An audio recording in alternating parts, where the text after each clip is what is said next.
Good evening, everyone, and welcome to the August 11th, 2022 City Commission Budget Workshop Session number 3. Can I have a roll call, please? Mayor Betty Rush. Here. Vice Mayor Christopher McBoy. Here. Commissioner Sarah Maliga is absent. Commissioner Kimberly Stokes. Here. Commissioner Ronaldo Diaz. Here.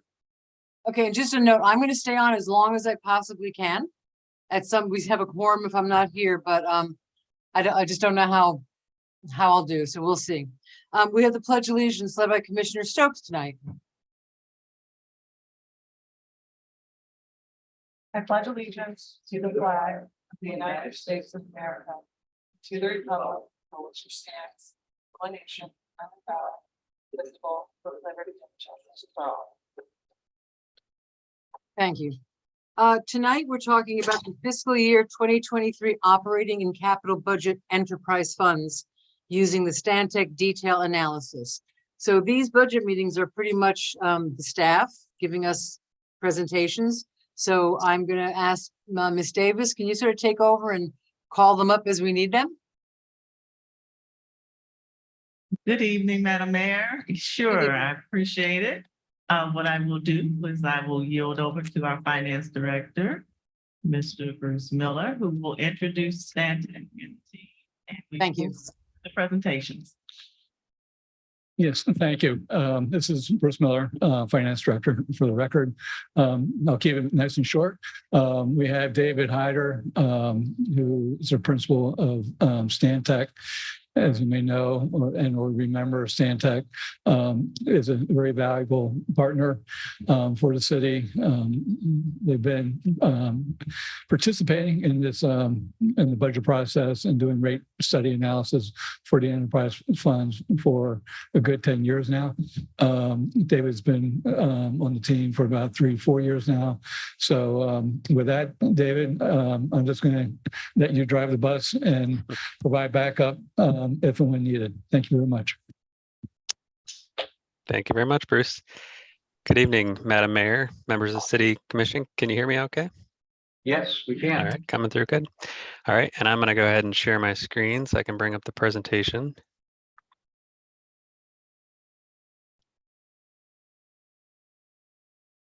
All right. Can you see the presentation? All right, very good. Yes, so as Bruce mentioned, I'm going to go through the integrated financial sustainability analysis today. So we're talking about the enterprise funds, and we'll go through each of them. In terms of our agenda, I'm going to start and just talk a little bit about the financial sustainability process, what we do to look at each of the funds. Then we'll talk about the electric fund, the water fund, the local sewer fund, the stormwater utility, and then the refuse and collection disposal fund. Feel free, we can have discussion at the end, but feel free to interject at any point and let me know if you have any questions for me. So just to start off, in terms of the process, really what we do is on an annual basis, we update a financial forecast for each of the separate funds. And what that does is it looks at both the revenues and the expenditures of each of the funds over a 10-year period. And so in order to forecast revenues, we need to look at things such as customer demands, potential changes in rates, miscellaneous revenues, things of that sort. And then we also need to look at your expenses. So what are your current expenses during the current fiscal year? And then what do they look like out over the forecast period? And because these are enterprise funds, typically capital and reinvestment needs are serve as a really big component and drive the needs of the system. So once we've done that, we can then look at, we have basically a framework that allows us to evaluate various scenarios, and we can run the sensitivity analysis on that to see, are we meeting our requirements for the enterprise funds? For the water, sewer, and electric fund, you have bond covenants because you've issued your revenue bond debt that you have to meet. Are we meeting our reserve targets and policies? How are the interplays between each of the funds impacting and things of that sort. And ultimately what that allows us to do and what we'll present this evening is really a long-term financial management plan that takes into account all those expenses. We'll show you how we're doing in terms of meeting the KPIs and then look at what's the impact to customers. So in terms of the key factors impacting the analysis this year, we're really starting with the audited fiscal year ending 2021 financials as our starting point. And then we're projecting forward. We're obviously about 10 months through the current fiscal year. So we have the estimated actuals for 22 as well through that period of time. Another big key component this year was that you've issued some additional revenue bonds. So you have the Series 2022 revenue bonds. It's about $45 million, and that was for water, sewer, and electric to fund capital. You received those in May of this year. And that, again, as I mentioned a moment ago, kind of continues to drive the need to meet coverage requirements and reserve balances for both the water, sewer, and electric. It is a combined pledge, so we look at the total revenues from each of those funds in order to meet those requirements. And then in terms of final key component is that we are using the fiscal year 23 budget and the 5-year capital plan. And what I'll talk about this evening is that we do think we need some increases in this next fiscal year in both the local sewer fund as well as in the electric rates. But we're not recommending any increases in water, stormwater, or refuse. So I will move on then to talk about the electric fund. So the key inputs and key factors associated with the electric fund and assumptions, we are using 9 months year to date. So through June expenses and revenues for fiscal year 22. We're also using what really drives electric in addition to capital is the purchase power costs. So we're utilizing the staff's best estimates at this point. We were just given a couple of days ago recent estimates for the next 10 years for purchase power. So as of August of this year, we have those purchase power costs in there, but they do represent about 55% of your fiscal year 23 operating costs. So again, a really big component. With the Series 2022 bond issue, you did receive $40.6 million worth of revenue or bond proceeds for the system service enhancement and reliability improvement projects, or the SHRIP. And that was funded with those Series 22 proceeds. Turns into annual debt service of about $2.3 million per year. And then as we look out over that 10-year period, we're projecting that you probably need to do another borrowing of about $52 million, and that's in the fiscal year 25 to 27 timeframe. And that turned into about $3.6 million of a new annual debt service by 2027. That would mean our total debt service would be upwards of 5 million. Of new debt. Yep. You do have existing debt as well. You did issue 2020 bonds. Yep. Great. So the final point here is kind of new this year because of the fact that you changed your rate structure. We are modeling the new rate structure, and that includes the power cost adjustment, or the PCA, and that basically changes in our model based upon the changes in purchase power. So as we anticipate those costs to go up, we'd assume that the PCA would be adjusted. I know you're doing that on a quarterly basis, and so I'll show you how that interplays. So the next slide shows a lot. This is basically the panel for those of you that have seen this before from the financial model. This is for the electric fund. And what it shows is up at the top here are each of the fiscal years. And then we have the proposed adjustments to the base energy rates. And so what we're showing here is recommended 3.5% adjustment in the base energy rates effective January 1 of 2023. And then we're anticipating that each January going forward, as the model stands right now, we need to do some subsequent increases in those base energy rates. What I've shown down below that is essentially the change in the customer's bill as a result of those base energy rate changes, as well as adjustments to the PCA. So I'll spend a moment here. What this bill shows right now is this is your typical residential bill for somebody using 1,000 kilowatt hours on a monthly basis. And this bill of $140 per month represents the PCA adjustment that was just adopted for September 1st. So this will be the bill as of September 1st. So going into fiscal year 23, that's what the bill would be. However, based on the fact that you're playing some catch up in purchase power costs, we're forecasting that in fiscal year 23, you'll be able to reduce the PCA by 10%. And so the net change to a customer's bill during the year in fiscal year 23 would be a drop of about 2.5%, even though we're doing a 3.5% increase in the base rates. And then each of the years going forward, as we see the purchase power cost change, so in fiscal year 24, we're showing a 1.8% increase in the PCA, a reduction in 25 because purchase power costs are anticipated to go down, and then an increase in 26, and so on. How are we predicting any of that stuff? We can't predict the cost next month.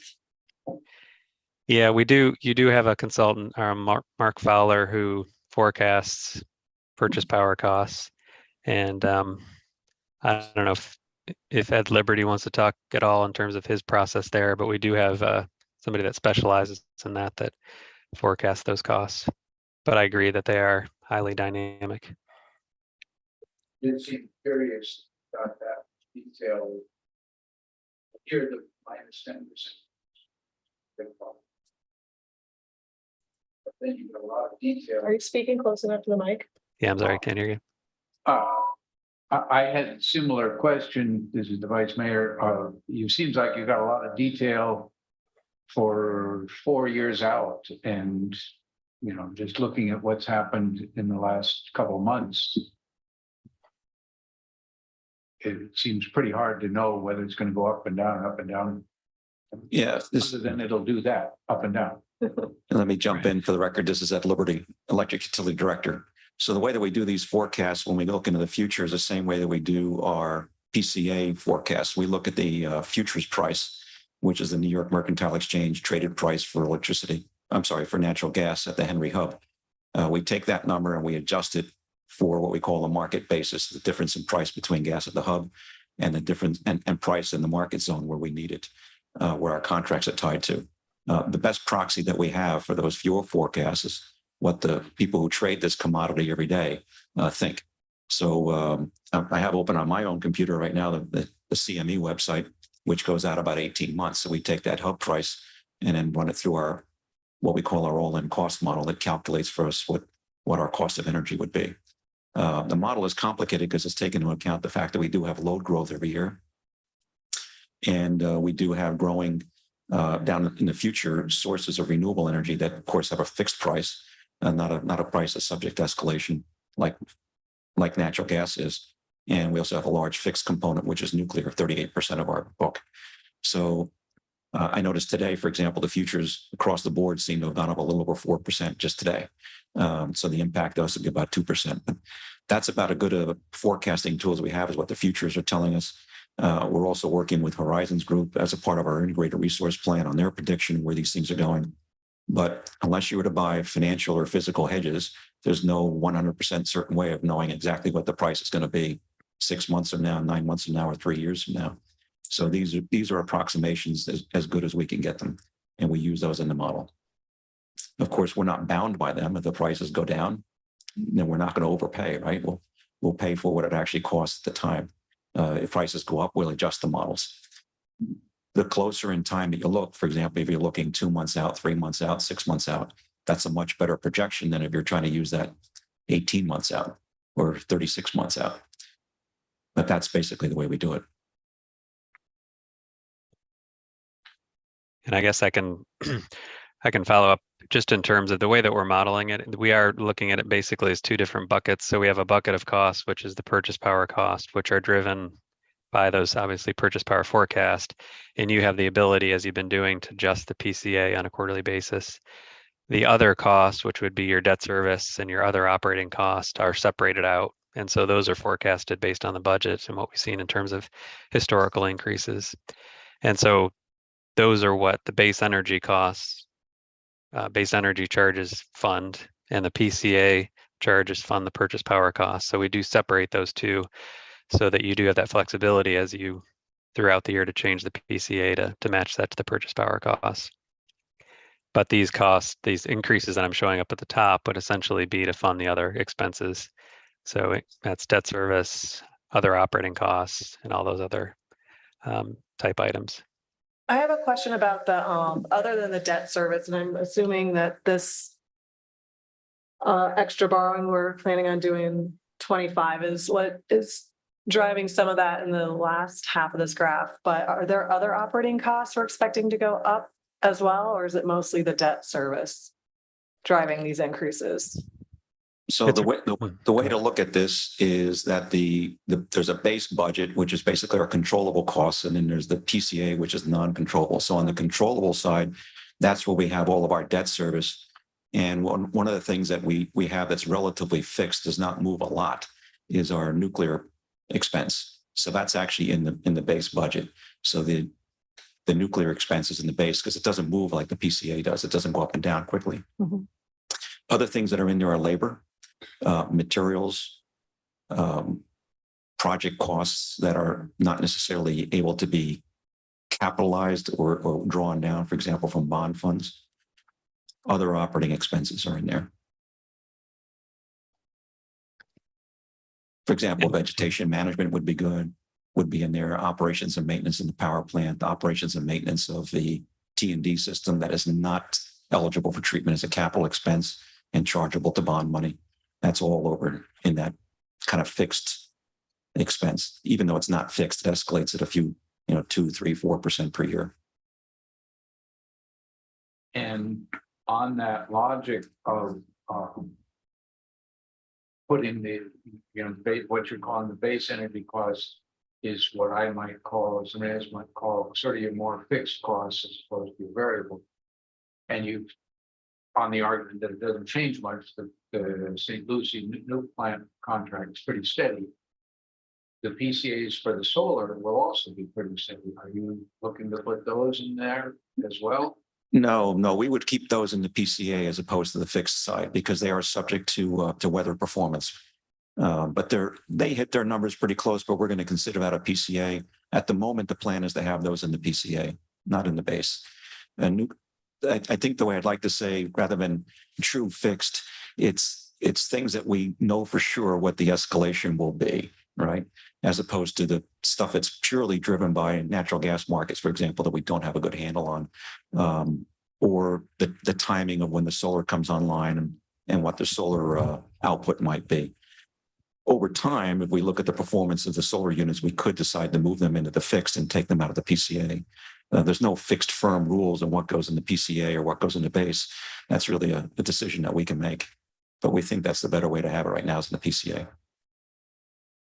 Is that why starting 2027 PCA seems to be way more stable than before? I mean, because so many things changed, like recently, federal legislation that passed that essentially encourages more fossil fuel, in conjunction with some greener sources of energy and whatnot. So I'm curious as to how much of effect that plays on fuel costs as well. As we get further out in time, we tend to pick a number for gas that might cover a year because we just don't have that granularity. There's no crystal ball month by month for 2027 that I would rely on and say, oh, that's the number, bank on it. Right. If I had that answer, right, we'd all be taking the money out of the cookie jar and putting it on some gas futures, right? Right. And we can't even have like an a margin of error or anything like that. Just because it's a reason, correct. Yeah. It's a reasonable guess. And the fact of the matter is what that cost of power might be in 2027 really isn't driving what we need to do in the 23 budget. But as we get closer, we'll but if we're sitting here together in 2026, we'll be very concerned about what's going on in 2027, but we'll have much more granularity at that point. But we'll be less impacted by the price of gas as our solar correct come online. Absolutely. And the solar will come online December of 23, November of 24, and then late 25. Those are the three tranches that'll come online. And I would like to request if colleagues are in agreement with it. Could you work up just a couple little graphs, and this is for Director Ed, of the quantitative effect of the solar coming on at those different dates and I'm not quite sure how you do it, but reducing our exposure to natural gas variability, some way of us to see quantitatively. Right now, our exposure is about 55%, I think, or 50-odd%, something like that. As those come on, our exposure will be 45%, 40%, whatever it'll be. It's in the range, it'll grow from today's 0.75% to in the range of about 15% of our total supply portfolio by 25, when the 2025 tranche comes on. I think the thing that we want to see is, and maybe you could do it by doing a couple scenarios, if gas prices stay at, $8 delivered or $16 delivered, whatever it last was, or if they come down, as these things come on, this is how we're avoiding those costs in a quantity. Yeah.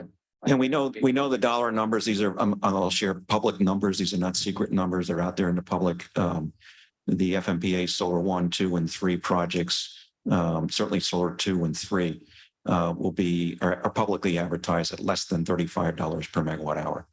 So if you were to take that $35 per megawatt hour divided by a fairly competitive heat rate or efficiency for a fossil fuel plant, that equates to about $5 gas. So if you look at solar this way, that the solar we bring on will basically make sure for that portion of power, it'll be a much better deal so long as gas prices are above $5. On pure economics, from an environmental point of view, the benefit is significantly greater, right? But that's one way to look at it. It's a hedge on price, and it's also a great carbon reduction tool.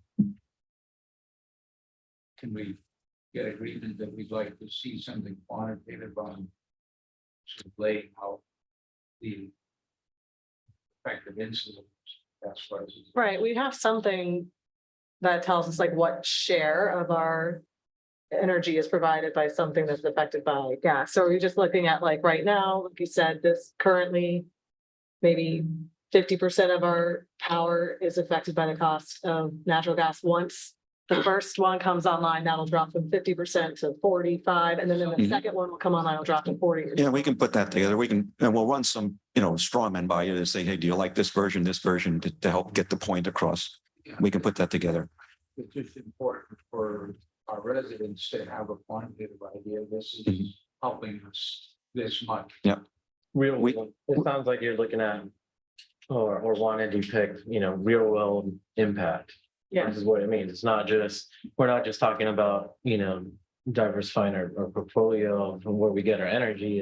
It's about this translates to this monthly electric bill, scenario if fuel prices stay the same. If all of our solar was online right now with the fuel prices as it is today, this is what your bill would be versus how it is if their solar wasn't.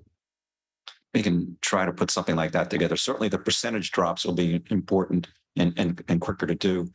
But I'll point out that while today about 50% of the portfolio is natural gas, there's another 8% or so that is coal. But it's really because it's coming from a coal plant. It's a combination of coal plus natural gas on the Stanton unit. It doesn't burn 100% coal. So one way to look at it, if coal is certainly following oil and natural gas on a BTU basis in terms of cost, roughly 58% of our portfolio, 58 to 60% of our portfolio is subject to a carbon fluctuation. The balance is not. Yeah. And that balance will grow as we add solar, and then the carbon component will drop. So you can see like a segmented bar graph where you're right now, this is coal, this is gas, this is nuclear. Next year, and then when the coal plant retires, that segment will disappear, and then solar will take up a bigger piece. And our detailed all-in cost models and the work that we're doing on the resource plan will be extracting that data anyway, so it's not that difficult to put it together. So we did just raise rates, and we are going to revisit it every quarter. So I'm wondering what from a budget point of view this year, because usually you looked at rates every year for the electric company, but now we're looking at them every quarter. So what are we looking for from us at this time? during this budget season? Because we're revisiting our rates every quarter now. So at this point, we're just sharing a lot of information. When we get into as closer to the end of this budget process, we'll be making a recommendation on what the rates might need to be. We're not proposing rate increases effective October 1. In these models, we've assumed that any rate increases that we might need to make on the base rates would not come until January 1, which is consistent with what we did in the prior year. So this is with regards to the base rates. Right. So the PCA budget changes would come on that quarterly basis when we come before you to talk about PCA. That process will continue. We'll continue to do the modeling and the scenario planning in this exercise and the philosophy and the strategy on how we want to treat certain expenses in this process. And then if it coming out of the budget process, we determine that we do in fact need a base rate increase, we would not seek to implement that until January 1.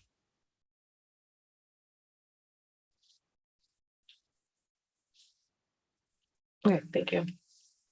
I don't know, I interrupted our No, Director of Finance. And I was going to say, the way I'm looking at it is you have a PC rate that you adjust quarterly, and then you have a fixed rate that you do once a year, January 1st. And the fixed rate is more for the operational piece, and the PCA is for your cost of goods sold. Okay. So it's a two moving targets versus one. And one of them is slow moving and pretty predictable. It's likely to be like water. It's about Exactly. a year. Right. And the other one is market driven. Very dynamic. Yeah. Yeah. now, internal within the department, in our own spreadsheets, we track each independently. We've now divided our internal department tracking into two separate documents where we track PCA separate from that fixed budget, if you will. And we track how we're trending year to date. And then we forecast where we expect to come in at the end of the year. So we're doing that exercise every month. We look ahead. I do have one question that possibly David would have the data, how quickly you might be able to pull it up is another matter, but we're looking out here, overall increases. So the overall is the percent monthly bill impact, about the middle of the row there, likely. And other than the current, jumping around, it's looking like roughly 4% a year ballpark going out forward. And every year, total monthly bill effect. What I would be interested to look at or have us be reminded of is what does that look like over the last, say, 10 or 15 years? Was it basically flat, or did it also go up at about 4%? I'm shaking my head. No, it was basically flat. Mhm. And it was artificially decreased. The last rate making exercise was in the range of 2013, 2014 timeframe. And it set a base rate and it set a fuel rate at that time. I wasn't here at the time, but that's my understanding of what took place. Subsequent to that, there was a decision made by the City Commission to achieve rate parity. And that required, over a period of 5 years, that took place between 2013 and 2018, there were 3 decreases in rates that were completely unrelated to costs. The utility just lowered the rates to achieve rate parity. That had a deleterious impact on fund balance because the expenses were in fact rising, but by regulatory, fiat management decision, we achieved rate parity. So that cut into our reserves. So it wasn't until January 1 of 22 where we looked at the rates and decided that we needed to do something about the negative fund balances that we were running and adjust the rates to begin to recover. But that's the basic history of the rates here. So, And hi, I want to pop in. It's really hard on Zoom to know who's talking or what's happening. So essentially that rate reduction done a couple years ago was essentially unsustainable. It was more of a. It was unsustainable until January 1 of 2019, when we implemented the new wholesale power contract, which yielded about $9 million a year in savings for us. And that allowed us to hold the line.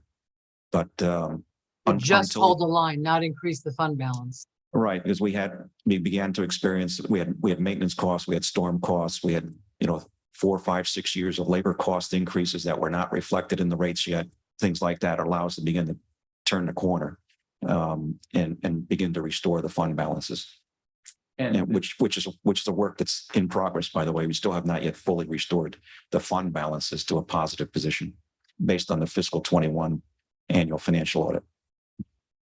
And this is the Vice Mayor, because I was on the commission at that time, I'm going to belabor this a little bit because I think it's very important that the public understands, because right now what it looks like is a new commission came in and the only thing that the public sees is, my gosh, the rates go up every time it sneezes in there.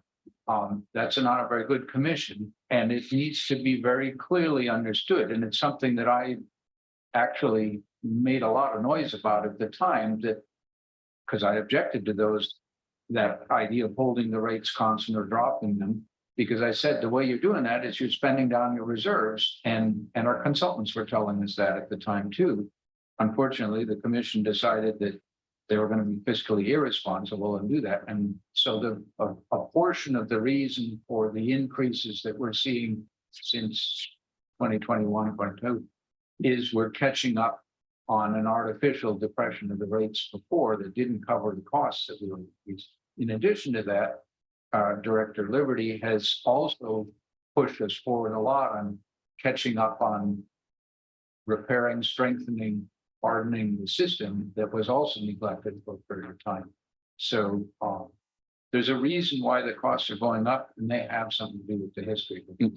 I'll add some more information to that, some more context. I think you're correct in what you say 100%, but I think in all fairness too, what in hindsight, there needed to be a lot more cost cutting through 2018 and early 19 than had previously been undertaken.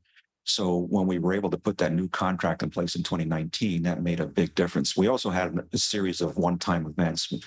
We had a failure of GT2 gas turbine in late 2017. That was 1.2 million. We had supplemental power penalties because of that failure, which were over $3 million. We had Irma for 1.9, and then we had Dorian for 2.9 million. These are all things that, one big blow after another. No pun intended, but those storms and those failures really knocked the heck out of the fund balances. So it really became unsustainable to continue to operate at those rates. Fortunately, we had renegotiated the wholesale power contracts.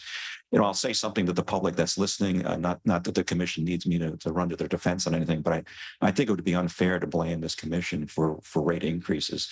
The adjustments that you've made have been, I would say, courageous and difficult, but they reflect the fact that our costs have in fact gone up and the fund balances needed to be recovered. I fully support them, and I thank you for the support you gave the utility in doing that. But for the public listening, it would be unfair to tag this group and say you caused rate increases. That would not be a fair characterization. I have a couple questions. Right now in our general fund, we're being cautioned not to spend the money that we have right now because it's the good times in terms of property values. So we're being cautious now, and it seems like so that hopefully if we face bad times in the future, we're protected. But because I looked at what natural gas prices were a few years ago, and it seemed like we were enjoying a time where they were relatively low, but we didn't take the opportunity of that time to protect us and start building up some reserves for what we're entering now. So I don't care about the politics of this. I'm just frustrated because it just seems like a double whammy for our customers right now that they're having to pay rates that are going to help us build our fund balance, but then they're also paying the rates that are driven by the extreme increases in our cost of fuel.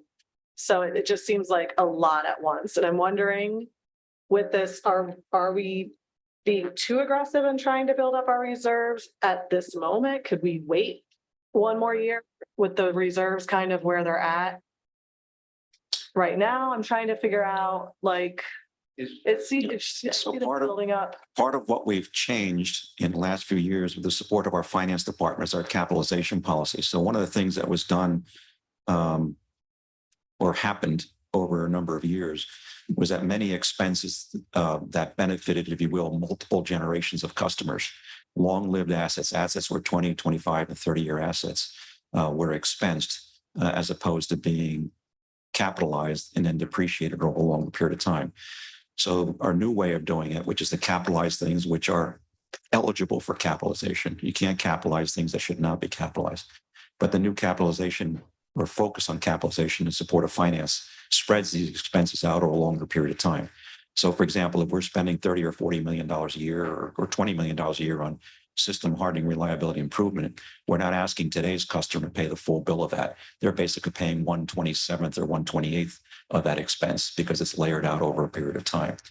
When we are catching up, we're also being much more aggressive in terms of making sure that the work that our own people do that is eligible for capital treatment is in fact capitalized, and then in the future paid for out of bond funds, which were borrowed to in fact fund that type of work.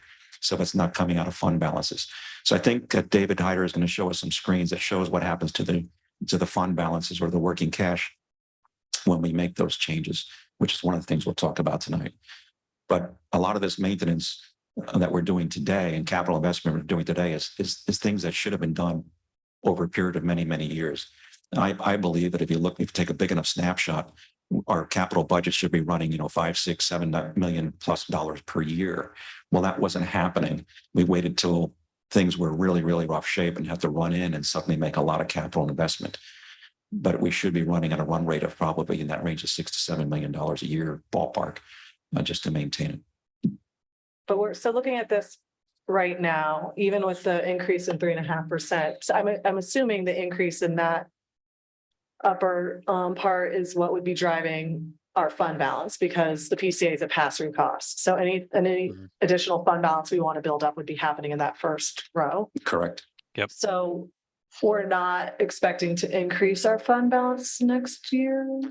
Well, If I'm reading those bars correctly. we're actually suggesting just to kind of hold where we're at, Okay. to buy us a year until hopefully these gas prices come down, because Right. they're very conscious about putting too much onto the back of the customer. That's what I wanted to Yeah, confirm. we've had this conversation internally that this is something that we wanted to do. So we talked about moving any rate increases, postponing the January on the base rate, and also capitalizing of an internal labor and against bond funds, which is our understanding that we can do that. That will help build fund balance without actually putting more cash to the organization. And the only way we get cash is by raising rates. So we're trying to hold off on raising rates as long as can. Is that reflected that when you look at on the lower half of the page, exactly two to the left of where your cursor is, David? Mhm. Yep, 22 and 23, the bars are almost identical. Yes. That reflects that we're holding on.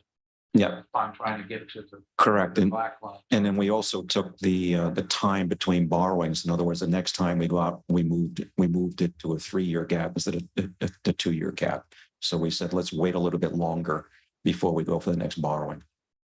That's, stretch the construction time as best we can to not need that next. Now, if things change and for liability purposes, if we do in fact need to come in earlier, we would advise the commission of such a necessity, but we're going to try to spread the borrowings out and do it that way. Now, underpinning this, we've seen significant impacts from inflation. The numbers that we're seeing in construction costs and services are significant. We're running 8 to 9% inflation right now or more, and that's showing up in concrete, steel, goods, and services.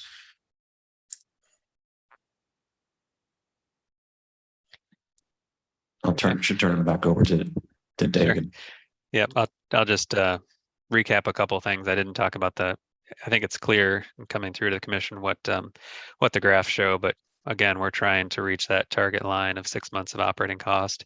We're getting there with this rate plan with the base charges by 2027 or so. We do therefore each year generate a little bit of positive net income to contribute to that fund balance, and that's what this middle shows is your cash in, which is the total cash coming into the utility, versus your cash out, which is the orange line. So they're pretty much aligned with those increases. And then the question earlier in terms of what some of the expenses are, that's shown here, expenses by type. So we have personnel services in purple, basically purchase power in orange, your other cost in this blue, darkish blue, black is debt service, so annual debt service, and you can see that's growing up over time. And then you do have transfers out. So you've got transfers to the general fund for administrative services, as well as the franchise fees, which are set at 8% of revenues. And so that's that component. Any chance you can slide your whole thing a little bit to the left? We're seeing the YouTube thing that shows who's watching, it's blocking some of that. Yeah, the tiles showing all the attendees is blocking the right-hand side of the picture. Let me see if I can just pop out. You might be able to do it from right. Did you try from right here? Yeah, no, but he's just screen sharing. I think that might be from here. I think it's from here. Yeah, I'm So not sure I some can control that. back to some of these things, we talk about the transfers. And as you look into what's called the workbook that underpins these models, the things like the general fund transfers go up significantly in future years because that's tied to a percent of revenue.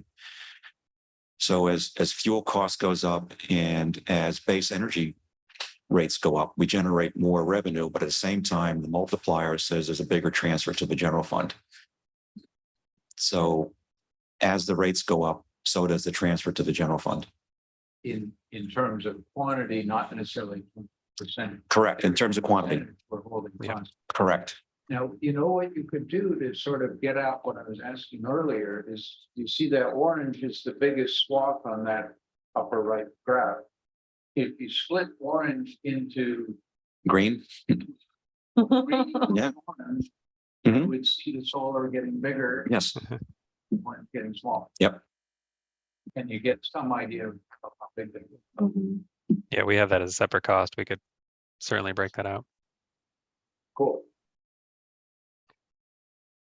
And I don't know, I'm not able to move things in the. No, we the fixed it agenda. here. Okay, perfect, great. So David, do you have the panel where we Yes. moved? Yep. So just down at the bottom, CIP spending, that's pretty straightforward. So as I'd alluded to, one of the things that we looked at was what happens if we take the actual labor associated with the capital projects, with the SHRIP project, and what if you were to capitalize that and essentially fund that from bond proceeds? And that's not uncommon in the industry since it's a cost associated with building a capital project. And so the next panel here, if we do capitalize labor, so that and we fund that with bond proceeds, you can see pretty much hold the line in 2023 and build a little bit of positive contribution to working capital fund, but you'd actually accelerate and get to that target by 2025. I've just kept the increases the same. Obviously, you'd be able to do lesser in the future. So But in Go a ahead. snapshot, what we're effectively doing there, we using our own labor deploy about $1.2 million a year of capital. So $1.2 million of labor we've been paying for out of fund balance to do work that is legitimately capital work. By capitalizing. Ongoing maintenance, which we're not. Correct, as opposed to ongoing maintenance. This is actually, we have 1 to 2 of our crews every day doing construction work, which is eligible for capital. So rather than paying them out of fund balance, which is in fact what we've been doing for a long time, is we're capitalizing that work and then we will pay ourselves back out of the bond money, which in fact we borrowed specifically for that purpose to manage construction. By doing that, Go ahead. that allows us to avoid drawing down our fund balance. So we're building fund balance, but the work we're doing is the same. The same trucks roll every day, the same work is being done, the same people. We're making great use of our own resources. By having reduced the outage rates, as we talked about in prior meetings, we've been able to focus our resources now on building new stuff. So on any given day, 25 to 50% of our line department is building new stuff as opposed to chasing repairs on old stuff, together with the contractors that we have that are also being paid out of bond funds. So it's a great way to do that. So it allows us to build that fund balance up to the target line. And then once we get to the target line, we can decide what we do. Now, you can continue to build fund balances. You can support other city activities, or of course you could lower rates. Now, that journey from here to there are things that could happen along the way. You know, the hurricane word, and knock on wood. It doesn't happen. But that's, when a hurricane comes, you're looking at a minimum of $2 to $3 million in expense, even for a mild hurricane to recover from that. Is it fair to say that with TRIP and the ongoing hardening and capital improvements that our exposure to hurricane damage ought to be at least somewhat reduced? Absolutely. That's very reasonable to assume. I have a question about the long-term impacts of capitalizing our labor. If we were to do that, so we've borrowed now a few times, it looks like before we got here, while we were here, we're planning on borrowing again in the future.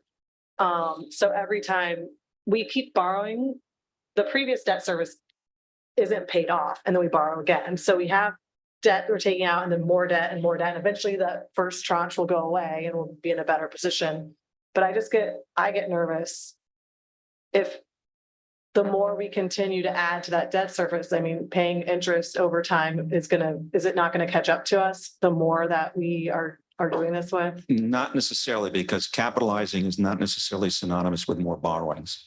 So you can, Get less for the same amount. no, you wouldn't build fund balance because you would take a dollar that you spent and you say this is going to be a capital expense as opposed to an O&M expense. But you didn't have to borrow to make it capital, which is in fact what was happening in the past. We were depleting the fund balances instead of borrowing to do the same thing. Is it true that if David were to flip back to the previous? Back one slide. Yeah, that's right. Can you flip it forward once again? Well, it doesn't compare straight because that one's, I was wondering whether the black line actually came down because you're saying, hey, some of the labor we're separating out of the maintenance labor, which should be part of your reserves, because you're going to need that for maintenance side, but your capital type labor that's going to build things, that's not really a reserve that you need to build up. That's a one-shot, build the stuff and then we're done. The maintenance needs to be ongoing. So I was guessing that the black line also came down a little as you capitalized the capital part of the labor. It could, yes. But I think what you want to get to in the future is a point where you can fund your capital without large borrowings. Right, so in the previous slide, what is year I 30? really need to. Yeah, We're combining 3 or 4 topics together, and it's getting a little messy. So let's try to, if I may, pull it back a little bit. One, and made note of this earlier. A utility, number one, is by definition a very heavily capitalized activity. We're unlike the general fund, we don't have a lot of capital assets, but your enterprise funds are very capital intensive. So it's not out of the ordinary if you look at a balance sheet of a utility, be it electric, water, sewer, that they have higher debt ratios than you would if you were in an accounting firm or a law firm or whatever the case may be. Think of us as a law firm or an accounting firm in the general fund because we're providing services. We're really not providing stuff, utility. So don't be overly alarmed. And we do have boundaries relative to how much we can borrow based on the percentage of our expenses to debt for general activity and utility fund activity. And main note of the fact that this is intergenerational too. So because it's intergenerational, that is a very good way of spreading the payment over for the people who are using that service for the duration of the life of that asset. Because our debt is amortized equal to our depreciation. So if it's a 30-year, the bond, we're depreciating it over a 30-year period. So our depreciation period is equal to our amortization period. So everybody who is receiving a bill for that year is equally participating in that debt payment. So there's that component. Yes, you are paying interest costs, I would remind everybody that interest is at a very, very low rate right now. And I think we're taking great, was very opportunistic, and we fell into it. Fortunately, but unfortunately, the utility was not properly maintained for a long period of time. So the shrimp project illustrates how important it is to have a ongoing maintenance program. And mentioned $6-7 million a year should be probably going into annual maintenance. First, we have to catch up, just like our roads and other stuff. We have to catch up. And then we have to find a ongoing source, if you will, and transition out of the capital and more into an annual program. But you're never going to get rid, and I don't recommend ever getting rid of all your bond issuances. Bond issuances should be used strategically in identifying those one-time large projects. But then your ongoing maintenance, which can, elongate the useful life of the asset, should be part of your operating budget. But we need to catch up to that point where we can differentiate between strategically borrowing and tactically taking care of our infrastructure. We're not there yet. I don't know if that answers your question, Commissioner, but. Right, it does. And we've talked before about this, and I am comfortable borrowing. I just, in my brain, I think the more we take out of this bond to pay for labor that wasn't calculated, then something else, it's something else that's going to be cut from that bond that we were planning on funding with that money. No. It doesn't just, it has to shift, I don't no? want to speak for Ed, but you're going to pay for labor one way or the Right. other. Okay, you're going to pay labor with our labor force, or you're going to pay for that labor with a construction crew. You're going to pay for that asset, if you will, to be built and implemented. So was this accounted when we saw everything we were going to get from that bond? We saw like, this bond will cover all of these things. Was this labor included in that at that time or no? I think is it fair to say the question is if we borrowed the 40 million and we're now thinking of capitalizing the labor portion for this trip type construction, does that mean we're buying less telephone poles? Right. Because we're using more of the labor for construction type. Because we planned on the 40 million plus the 2 million that was coming from Yeah, fund balance. So we really were. It's really a mix. So for example, if we look at a pole in the corner, we could say, well, we could replace it and charge the bond fund, or the contractor can come and replace it and charge the bond fund. Either way, it needs to be replaced and dollars got to come out of the bond fund. However, there are projects that we're doing that were not specifically identified that are certainly system hardening and reliability improvement, like reconductoring and other things that we've been doing all along with our people, and now recognizing, hey, that activity is eligible for capital treatment. So in some cases where we do see that, we say, yeah, well, let's absolutely capitalize it.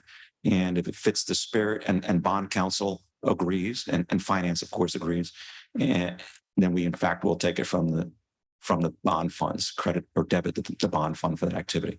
So it's not 100%, but there certainly is an overlap. So one could say, yeah, there are things that we're now going to charge to the bond fund that we're not 100% expected to be charged, but they're certainly eligible to be charged from the funds.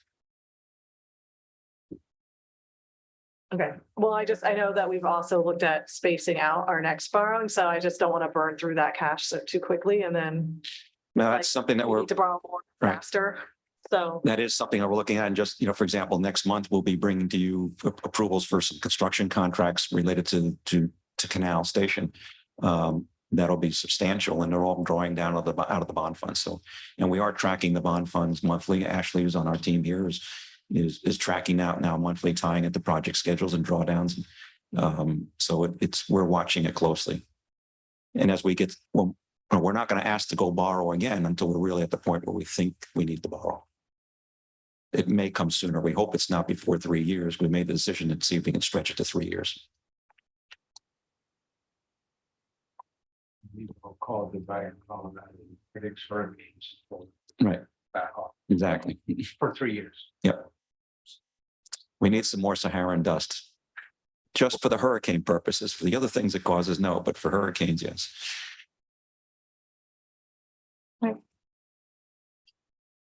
Okay. So if we, obviously, if we do capitalize labor, it allows us to get to that reserve balance quicker. Any other questions on the panel sheet? I imagine Mhm. eventually that would mean that we don't have to increase rates as much if like Correct. at what point are we happy? How much taller than the black line do those blue bars before we're happy? The goal is to get to the black line. Right, and So we could, in theory, taper off. There may be other things that you want to do, right? We want to remain competitive. We want it to be a good deal. We want it to be fair, equitable, all those things. So in theory, we could taper off on the rates once we get to the point where we have the money we need. Right. I mean, look to finance, is that? well, we're not there near now, so I guess that's a conversation. I was gonna say, we're not there now, but most importantly, we're on that trend. There are unforeseeable events.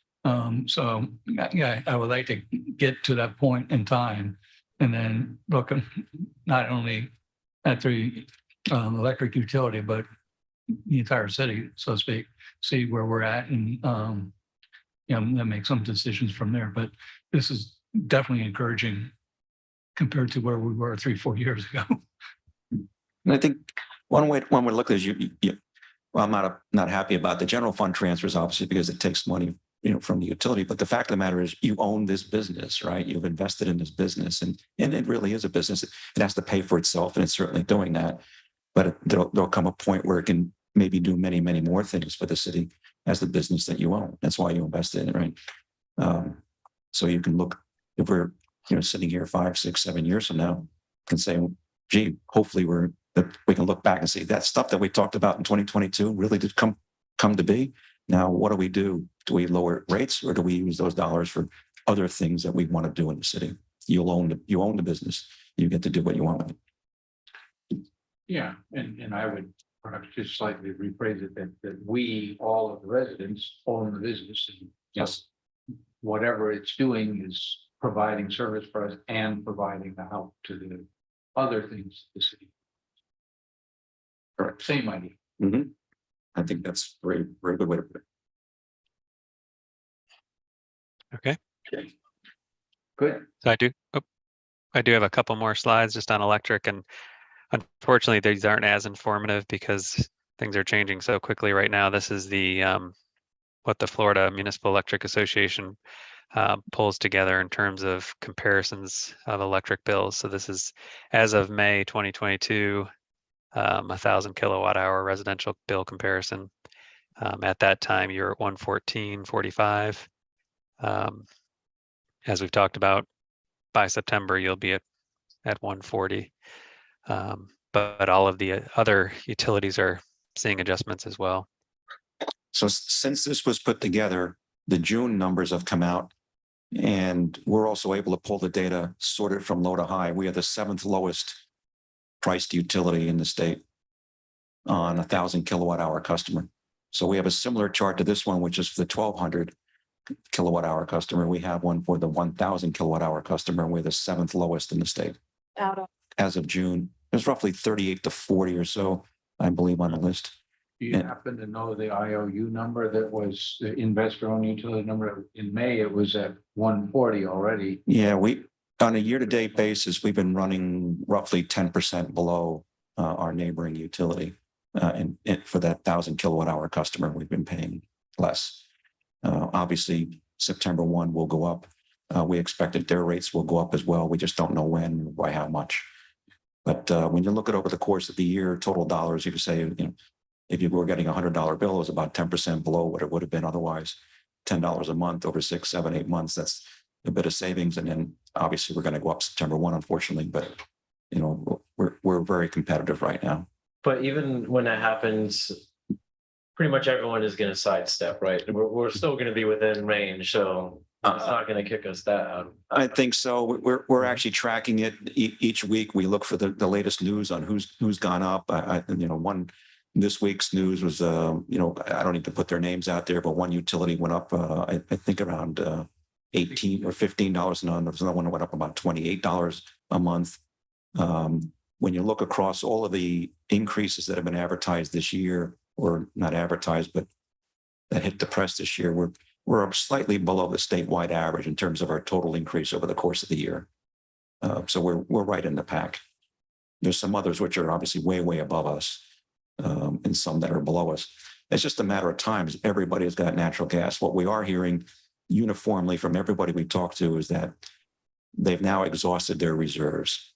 So to the extent that they had a PCA stabilization fund, some extra money in their cushion, I haven't heard of any that still have a cushion. They've used their cushion to try to control the rates, and yet now they're having to bring the rate increases in. And that even includes the big guys too, right? I don't have intel. I have, side talk, rumors about what the numbers can be, and of course what they've put out there publicly, but their numbers are staggering, that I've heard. But of course they're big. Their numbers would be very big too. But our exposure to natural gas pricing is somewhat less than the major utilities, because we have a much higher nuclear component as a percentage. Even though they have many more nuclear megawatts as a percentage of the total book, we have a little bit higher percentage. But so nobody's going to escape these fuel prices unless you were 100% nuclear or something like that. But it's just a matter of how long they can hold on with their cash reserves before they come in and ask for an increase.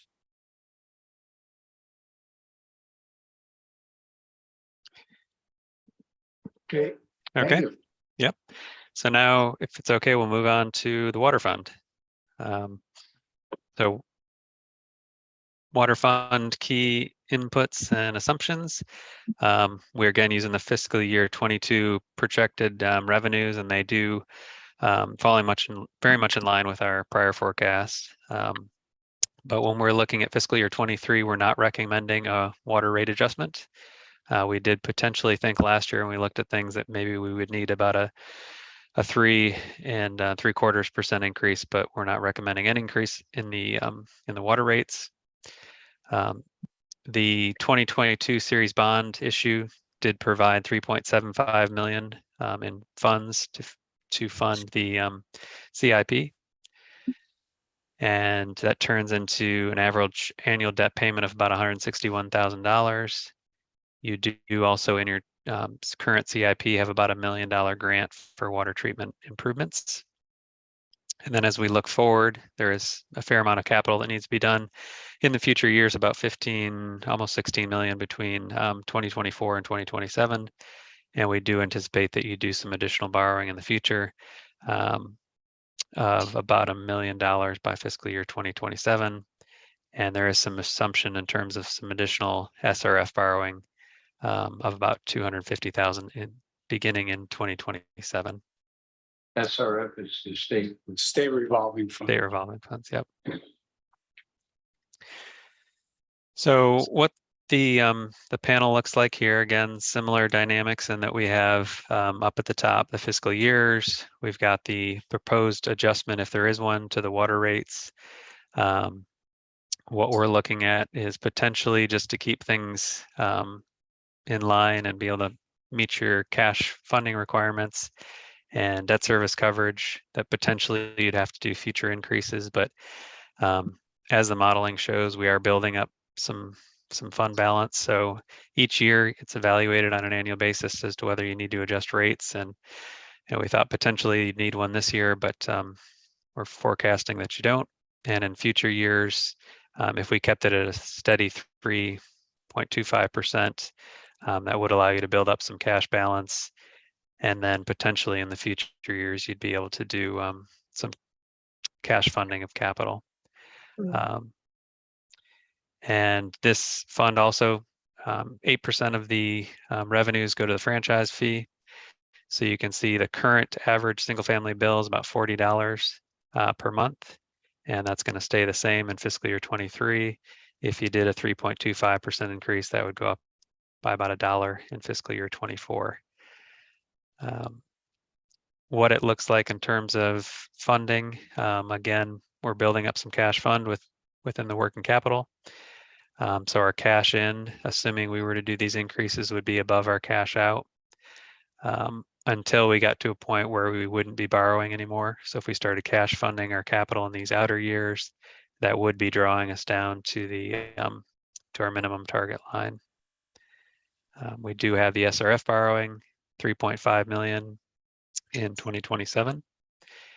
And then you can see down on the bottom the various capital funding amounts. In the middle, we have the what's bond funded, what's grant funded, and what's coming from the 2022 bond proceeds, and then that potential borrowing in the future of 12.4 million. So overall, I mean, the water fund is healthy. It's got good cash balance, in a strong position to be able to potentially transition to cash funding of capital at some point in the future. I'm curious how we managed to escape the effects of inflation, how it's not affecting your department the way it is others. Well, that's a great question because we show here stormwater as well, no increases. We're tightening the belt, Bruce's philosophy of zero-based budgeting. So we started looking at past 3 years, looking at our average spending, make sure we hold the line on that. So really it's cost control on our end, as well as the infusion of capital from the bond issue. So that bond issue will help us with the capital projects that we've deferred for the last year that now we'll start catching up on in fiscal year 23. Great, thank you. It's good news. I'm not mad about it. It's just curious. Mm-hmm. I think that $1 million grant also helps for sure. Yeah, the grant helped. Yeah, I was surprised myself when I saw the panels that we didn't need an increase. I was fully expecting at least a 3% rate increase, but it turned out not to be necessary. We do look at this every year, so caveat is next year it may change a little bit, but Stantec does a good job trying to project out in the future. Feedback, what's going on? Is this one? Oh, sorry. Would there, one is looking at the upper left graph, the working capital fund. It seems like we're already over the black line. I don't know if 6-month target is the target we want, but I guess that's. Well, Vice Mayor, the 6 months is actually regulated by the bond issue. We have to have 6 months of reserves. And we have our own target that's higher than that. No, we used to go by 4 months. That was kind of the industry norm. But when the bond issue was issued, it has a caveat in there of 6 months. But so what I'm seeing on the blue bars is that we're already over the target. And we just keep going up. Is there any particular reason why we would set this scenario? Why not have a scenario where the blue bars are hanging out at, say, 7.5, but flat, rather than going up and exceeding the 6 months target? Yeah, I guess David could answer that, but in the modeling effort, I'm assuming that would lessen any future rate increases, drop the amount of reserves that we've got in working capital. Also allow you to. Allows you to pay go for your capital and less borrowing. If you build up those capital reserves, you don't need to borrow as much. So for the long-term purposes, you're reducing that burden.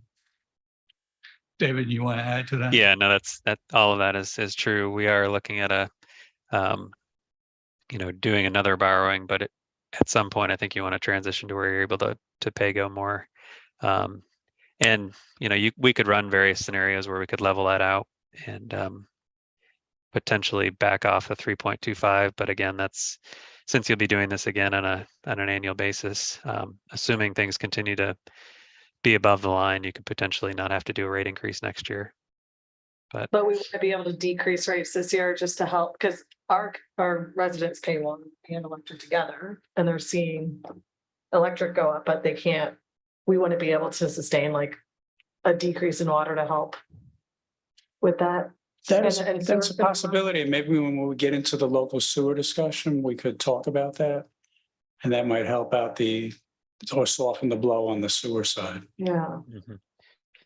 And My 2 cents, just in terms of, and I understand the concept. If you look at that and even yeah. a possible rate decrease this fiscal year, see what that does to the bar graphs.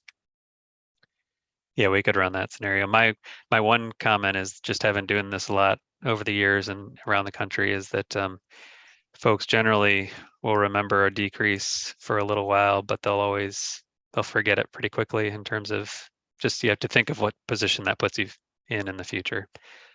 If you turn around and raise rates, they may be just as mad and forget the fact that you lowered them in the prior year. So stable and predictable is often what we advise, but we can certainly run that scenario. And that sounds like pretty good experience psychology, wisdom there. Could one also sort of following on that logic say, well, why don't we, since we know we're going to increase going out, why don't we increase it? My colleagues will probably kill me, but I'm just going to propose it. You can shoot it down. Increase in 23 by say 0.5% or 1%, and then expect in 24 that you wouldn't have to go to 3% increase, you go to maybe 2 or something. So you smooth that out rather than 0 to 3, make it be 1, 2, something gets you the same place. But As David mentioned, he could certainly look at that model, but with the increase in the sewer rate, it's probably not advisable this time. And last year we thought we were gonna have a 3% this year, and then here we are, we don't. So I'd rather not do that. And I hope that next year we're in the same position. Yep. Okay. So next is sewer. And we can come back to water if we want to, but the local sewer, just in terms of the assumptions, this one's kind of the opposite of water, unfortunately, in that we were thinking we'd only need about a 3.75% increase in sewer, but it's looking like we need something like a 7.5%. And really what's primary driver for that is just increasing costs, but primarily the increase in the regional system costs. In fiscal year 23, they're going up about 11%. And in terms of the fiscal year 23 budget, I'm sorry, CIP, it's 2.25 million funded with the series 2022 bond proceeds. That turns into about $130,000 a year in debt service. And then we are projecting new borrowing over the forecast period of about 11.7 million. Once you've issued all that debt, that would turn into an additional annual debt service of about 715,000. And so what this looks like on the sewer panel, again, unfortunately, it's the flip side of water. We are below our target of 6 months. And because of increasing costs, we're looking at about a 7.5% increase in the current year, this fiscal year starting October 1st. And then we're thinking probably need to do a couple, again, sizable increases over the next couple of years, and then you'd be more at that inflationary level. What that would allow you to do is get back to the target line by 2027. Your cash in would be above your cash out a little bit to build that up over time. You can see your expenses here, and you can see the biggest component is the regional. That's the gray. That's the regional sewer expenses. You do have some debt service building over time, which is the black. And then down at the bottom, you can see the annual spend. It's pretty similar each year. And within this fund, given the pressure we're seeing, we're looking like we need to borrow for most of it. So it'd be about $11.7 million borrowing to fund the capital. What this would do in terms of a customer's bill, while the percentage sounds pretty substantial, it's about $3 per month. So going from 42.29 to 45.45. And just for us, the regional sewer, we are part with a bunch of other cities that we pump our sewer. In fact, we collect a couple other cities and pump the whole lot way out west to the turnpike, and that plant, ECR, both that plant is doing some major capital upgrades, is that this? Yep. What's driving this increase is the regional system, which is City of West Palm Beach. They own and operate the facility, but we operate it as a entities board. I'm the chairman of the board. 5 partners, us, Palm Beach County, City of West Palm Beach, Town of Palm Beach, and City of Riviera Beach all sit on the board. So we all share in the costs. That helps because some of the other partners are absorbing it. The number he mentioned, 11%, is actually 23% increase coming off the regional system due to capital, because the capital program is now $258 million over the next 10 years. And in the next 2 years is $123 million alone, just with 2 huge projects that are absolutely necessary. The operational, because I'm not going to get into all the gory details, but back to Commissioner Stokes' question about inflation, this facility is really seeing the impacts of inflation, chemical costs, biosolids, disposal at the Solid Waste Authority has gone up almost $2 million. And most of that is due to natural gas pricing, which you've heard about on the electric side, because the dryer is fueled by natural gas. So those price hits have been taken by the ECR facility. A lot of mechanical repairs, fuel costs increase, chemical costs, labor costs, 2 additional employees, increasing the operating contingency, et cetera. So the operating budget went from about 35 million to 41 million, which is literally the size of this city's general fund. And the CIP is up to $258 million. And what that does is that requires an increase in our annual contribution of capital.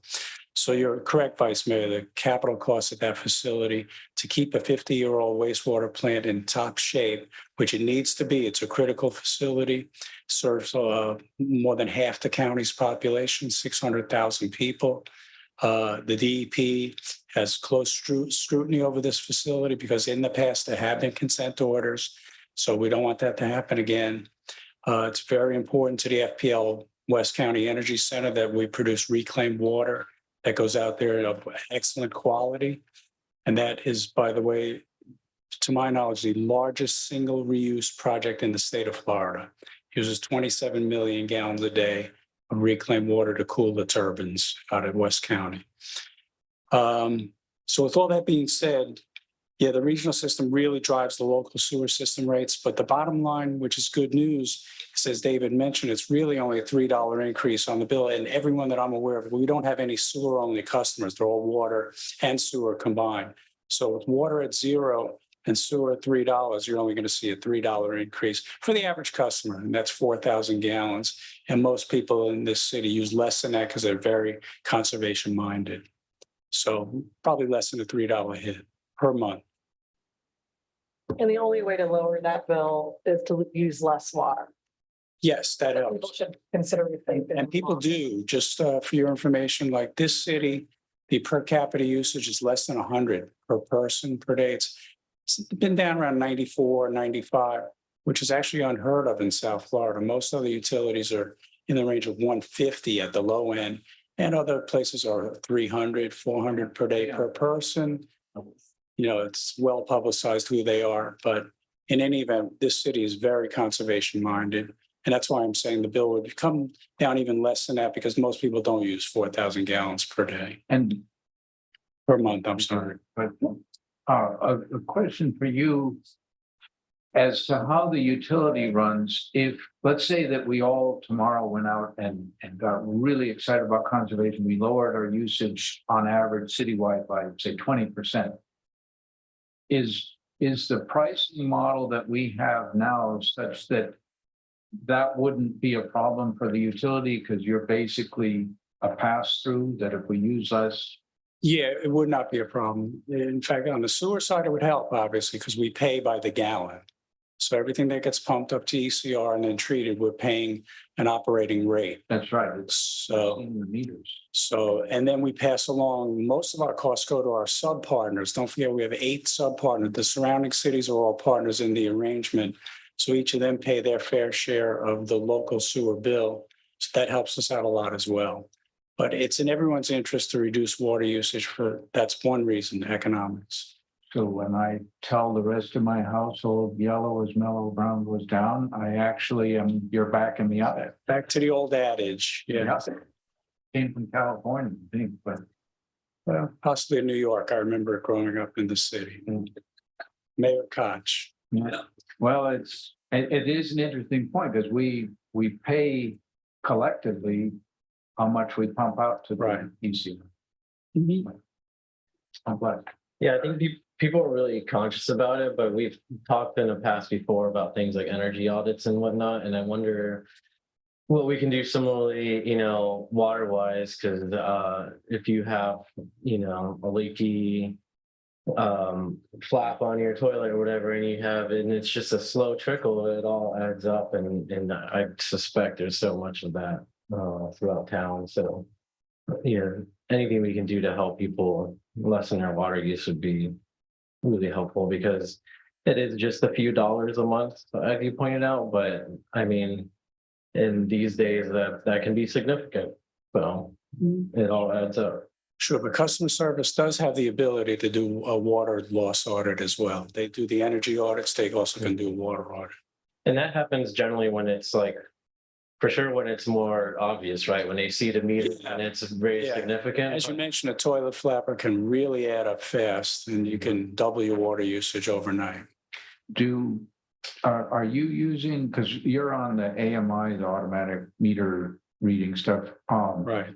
Are we using, I know that we talked about a number of years ago of the idea of putting a program that watches that data, and if you see a weird spike, that we automatically notify the user that, hey, looks like you might have a leak that's sprung, or your usage I is can way address this better than I, because he's been involved in the AMI discussions and litigation, I might add. So there is an issue there. The app has not yet been developed or deployed, which would give people the real-time information to know on a daily basis.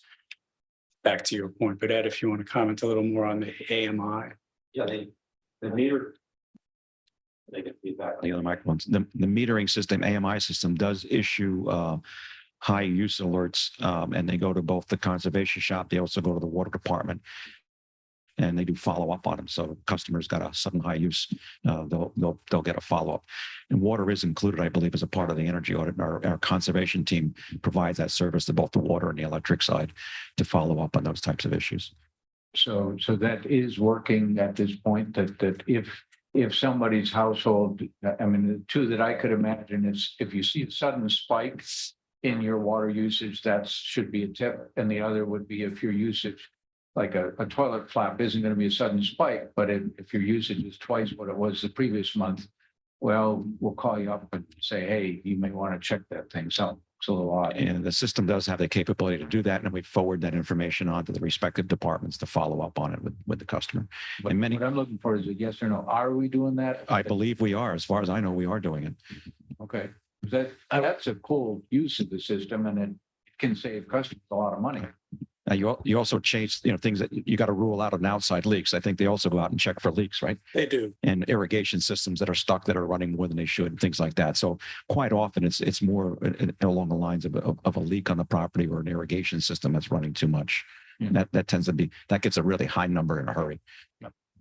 I know it's definitely going on, because I've heard complaints about it. Overall, it's phenomenal and people appreciate it. But one thing that has stood out, at least from one commercial company and locally, is they're notified and their bill was very significant, right? It was many orders of magnitude over what it usually was, pretty substantial leak.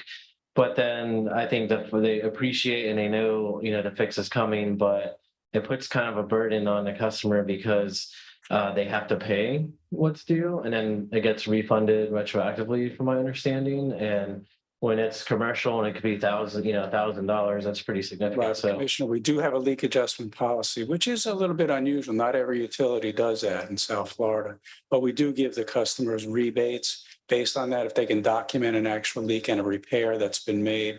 And then we only grant it once every 18 months. So the habitual offenders, don't get away with it. But people that are serious about it and take care of their leaks, they do get a rebate.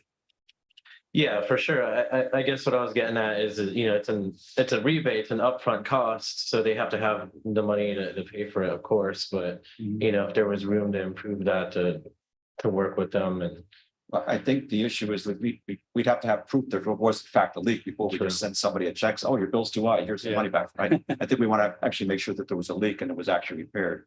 And there's a limit to how many times, you know. Right, once every 18 months. We would Yeah, do that. that limit seems very reasonable. I think addressing the concern that Commissioner Diaz raises, if our AMI part and the notification part has a like 1 day turnaround, so you know suddenly you're running a lot more water, and the next day you've got a text or a phone call or something or other, then you can get on it pretty quickly. You're not going to get those high bills, and the rebate part of it won't be as big a deal.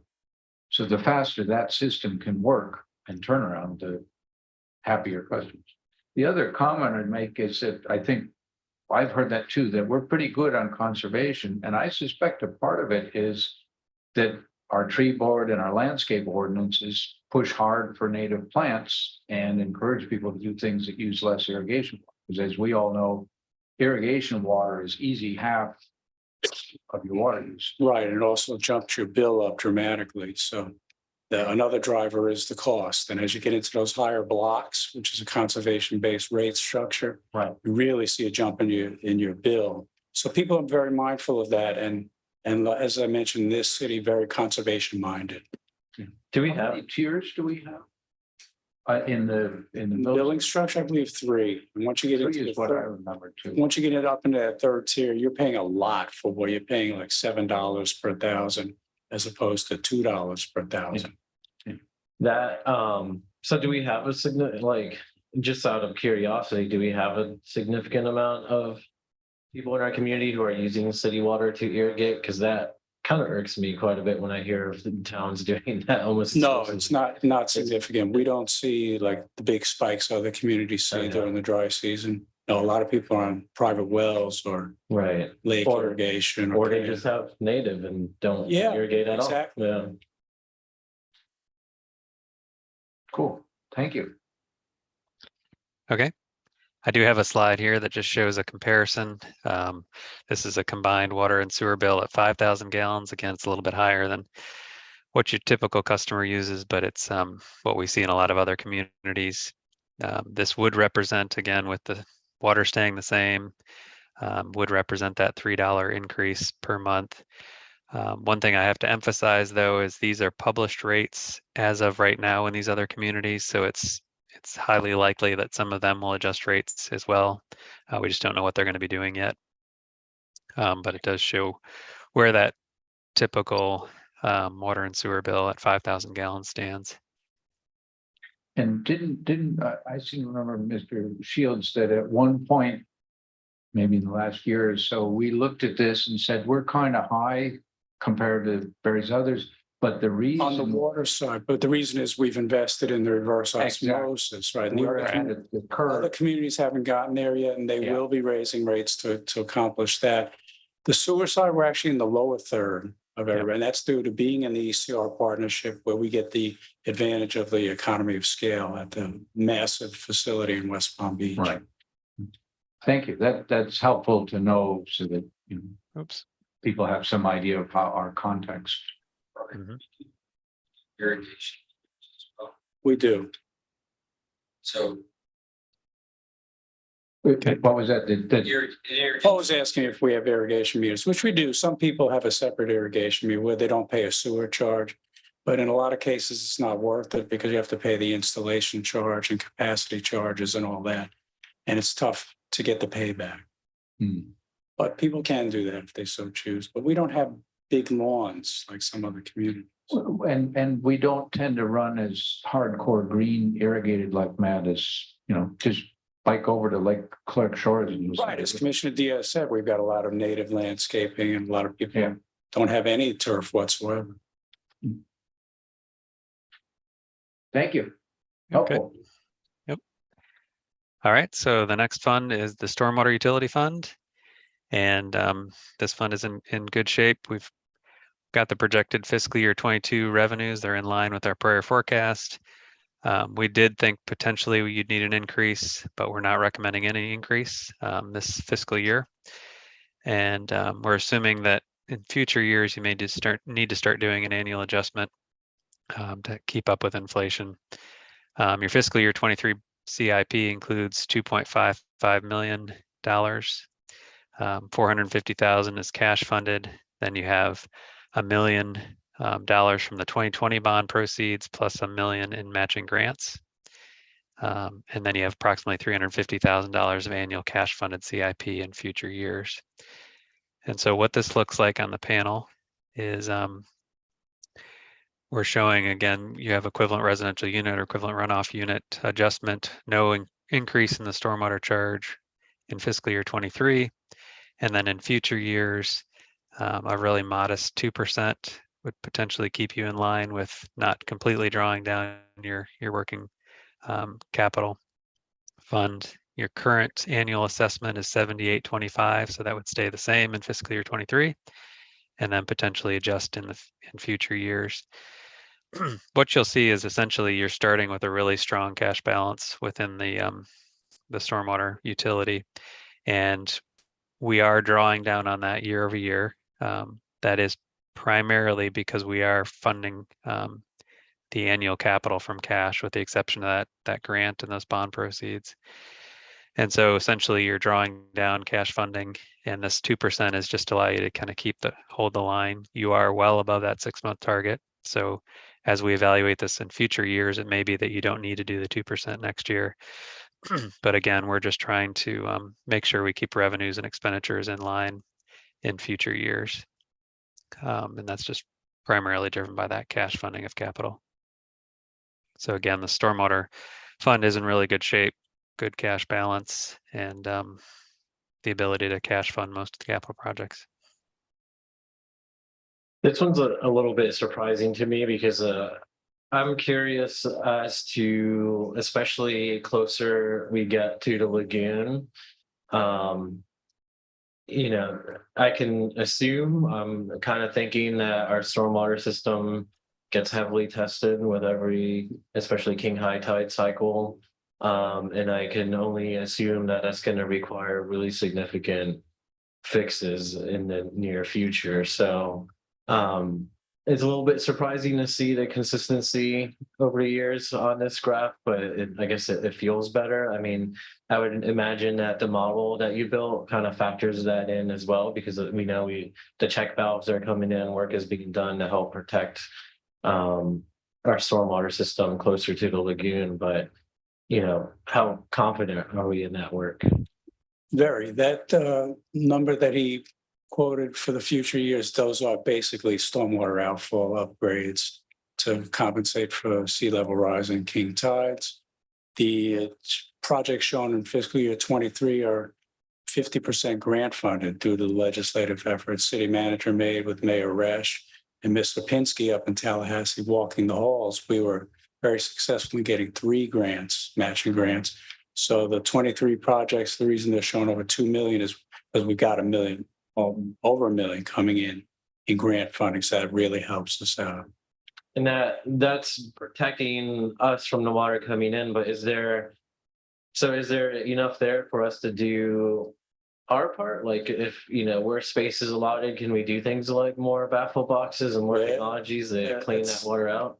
I was going to follow up the conversation. We do have an upcoming ARPA workshop, and I know stormwater is on that agenda. So that's where an opportunity could be had for some water quality improvements like baffle boxes through the ARPA funding. At this point in time, we're primarily focused on the king tide flooding events, but we do eventually want to get into more quality projects. So if ARPA funding were made available, we could certainly take advantage of that.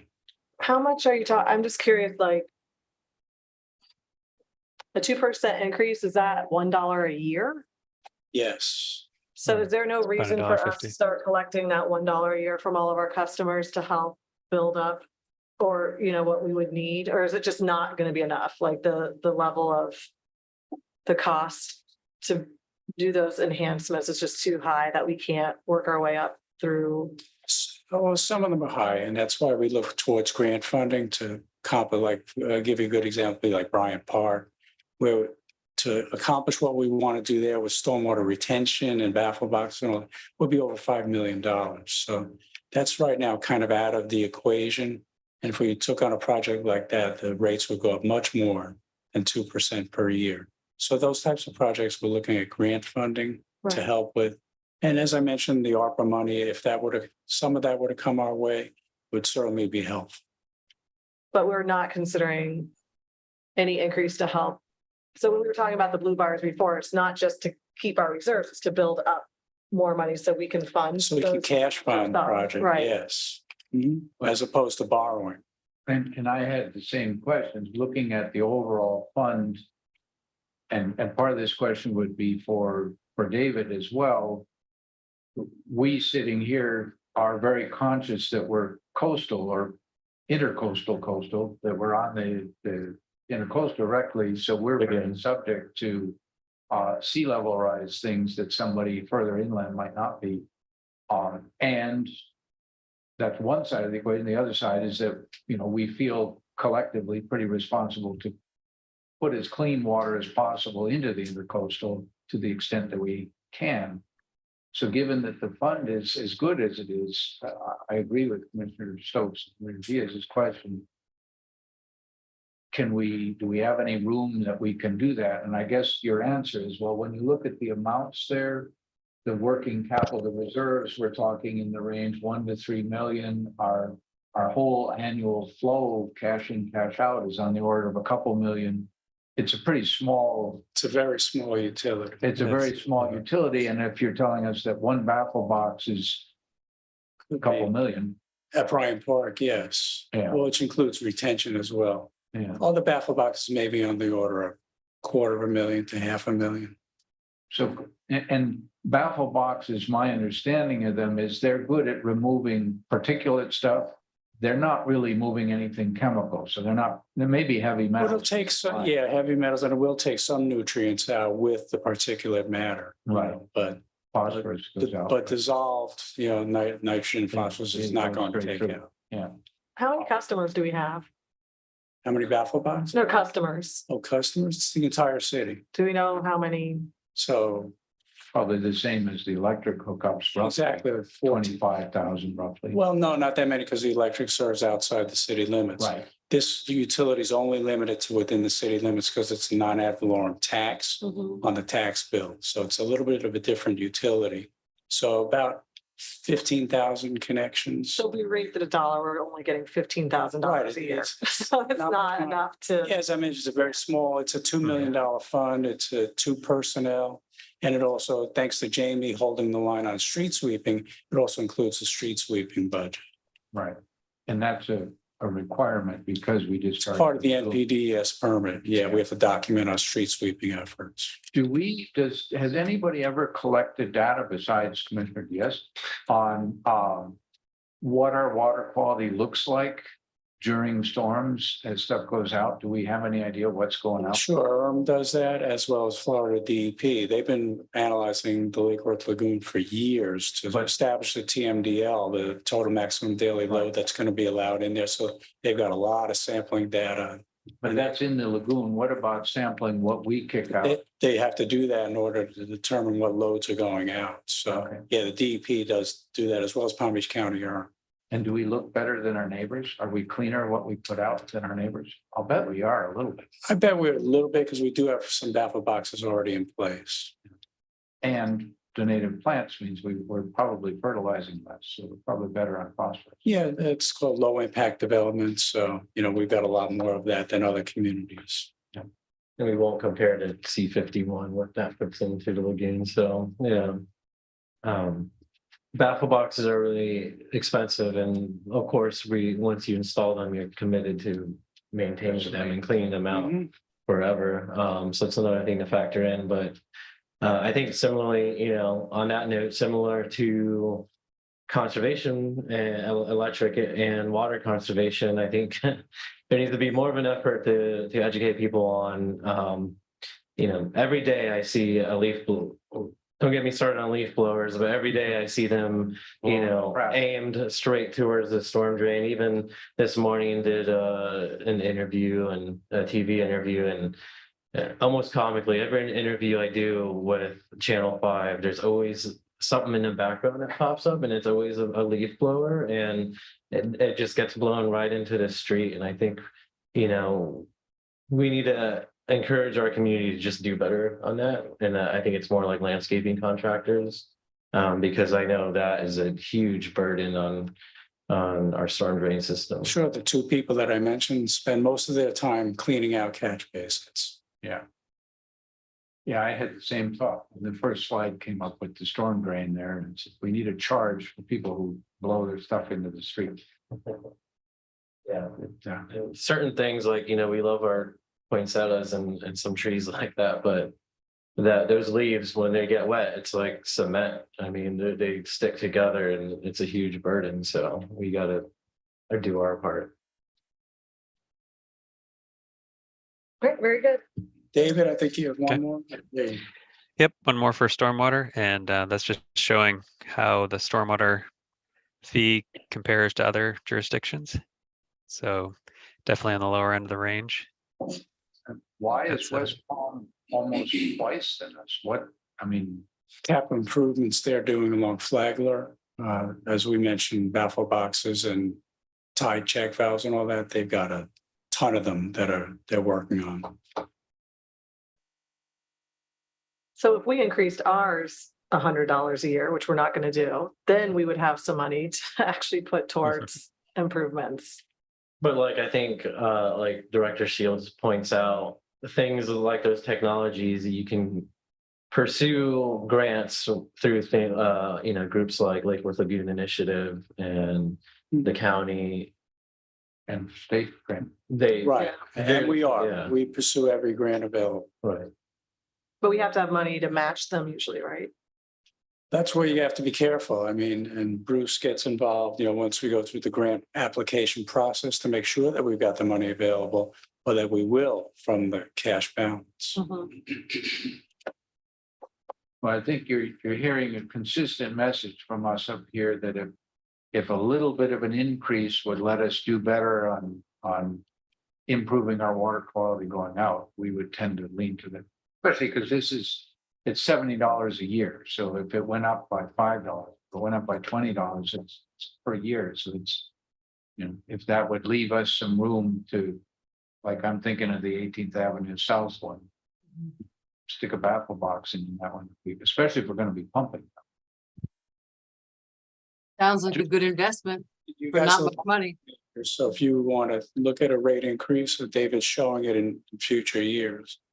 I wouldn't recommend it at this point in time. People are really strapped for cash. Right. And, you know, we're feeling a lot of pressure to keep rates where they're at.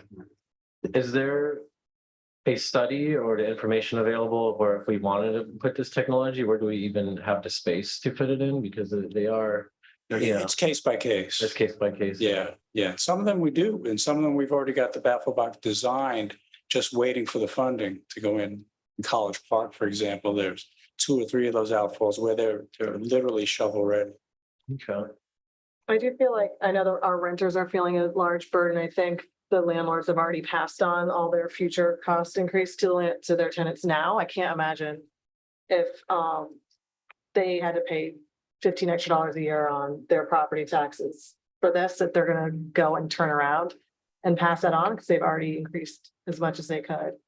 I think a lot of the homeowners on the east side of town would probably be willing to do this investment because they're the ones suffering the most from some of these consequences. I wonder if there's anything we would need to do. I don't want to just do it willy-nilly, obviously, but like looking towards the future, if there's knowing what we want to do and where we're trying to head and running some numbers about how we're going to Sure, get I mean, there. we can obviously have David just rerun the model. We can predict a certain amount of capital improvements in future years and then see what that does to the rate and then come back next year and propose an increase.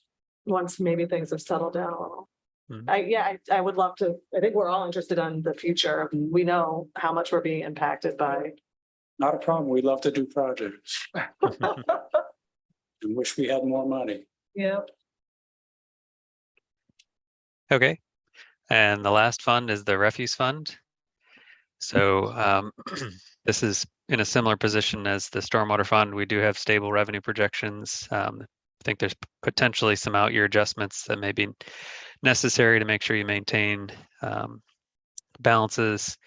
The fiscal year 23 operating expense budget approximately, it's about 200,000 lower than prior study projections. Got about $500,000 of annual cash funded CIP. And then we are assuming that during the current year, there's a $1.5 million transfer out of the refuse fund for capital project is my understanding. So what this looks like in terms of the refuse fund is no adjustments in the next couple of years. We're seeing a similar trajectory where you have a healthy working capital fund balance well above the 6-month target. Potentially by pay-going capital projects, vehicles, things of that sort going forward, you would be drawing that down. And so it may be that in future years or sooner, we would want to consider a more modest increase or an increase sooner in the refuse fund fee. But you can see we are transferring that $1.5 million out. That comes out of the fund balance during 22. And then our cash out is a little bit above our cash in. So that's the reason why we're seeing that drawdown in the working capital fund. Current single family refuse bill on an annual basis is $245.14. And you can see how that would increase in future years. But not by much. Nope, not by much. So it's roughly $20 a month. Correct. How are the impacts of like actual gas prices? Like are we not shelling out more money to drive our vehicles to pick up all of this stuff? Like we're fine with? Yeah, we're fine right now. So for residential, it's non-ad valorem. So it's just once a year on the tax roll, the 245.14. So it's not broken out monthly like your water or your electric bill. Right. Right. But we haven't been impacted. This fund hasn't been impacted by rising costs. Not as of right now. Great.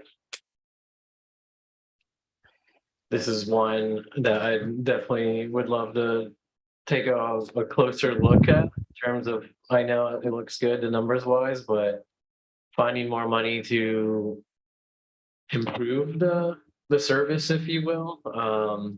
Especially from like the workers' perspective, because they're clearly the hardest working staff I think we have in the city, and anything we can do to increase that efficiency, make their load easier, have better tools and trucks or whatever, I think should be really important. Because one of the top complaints we get, I don't know what it is about Lake Worth, but in bulk collection day, we see some massive piles, like 10 cubic yards and like just these huge piles of garbage, and it needs to go somewhere. It needs to be picked up by someone. And oftentimes those piles sit there for a little too long, right? They're a big rat's nest and whatnot. And some of these guys go above and beyond. I know, like in my alley, for example, he gets out of, there's a really small garbage can right on the corner, and he gets out and he pulls it out and rebags it, and on top of picking up everyone's garbage. So I think this is something that as we get more into the budget and stuff, we really consider to try and make working conditions better and more efficient. Yeah, there are definitely a lot of things that we have on the table upcoming that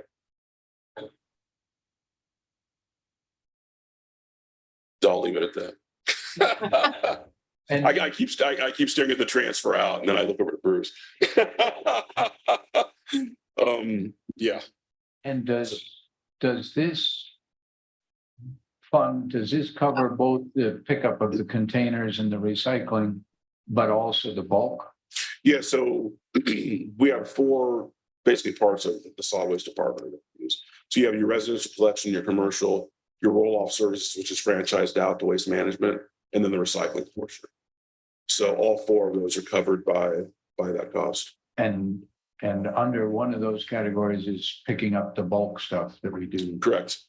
That's correct. Because I certainly, and maybe it's similar to what Commissioner Diaz mentioned, I certainly get a lot of people, among them my wife, complaining a lot about the appearance of the city, that we just have a lot of stuff put out. And I suspect it's partly because we have a lot of rental. We probably have landlords that are pushing people out and then they dump everything on the road. It seems like it's an area that maybe we could, I mean, I guess it would, let's put it this way, that there's probably a desire fairly broadly in the community for us to look better. How we do that, how we accomplish that is less clear to me, but if the fund is doing well, and maybe also like the stormwater, is there any room to maybe adjust the charge if that would let us get to a shinier looking city? So are you asking for, I'm trying to understand what we're asking for. So everybody has 1 day a month that they should be putting out their bulk garbage, and we're good. We're happy with the way that's working, right? But then- Yeah, so every week between is the- vegetation with the exception of the third week of the month, which is bulk. So Right. yeah, you have 1 week out of the month, and depending on the district, you have that 1 day a month that you can put out bulk. But what we're hearing, and I know I'm hearing a lot, especially I just emailed you in Mango Groves, there are a lot of people that are not putting their bulk out on that day.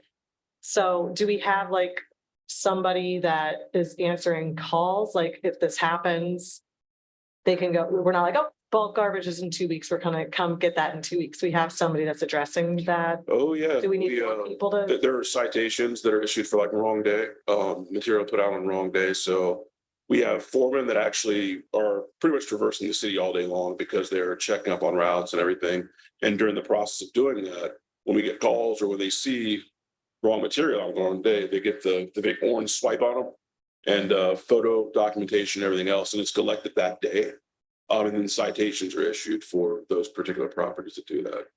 And we usually are lenient as far as if someone has a clean record, because we pull everything. But there are a lot of repeat offenders.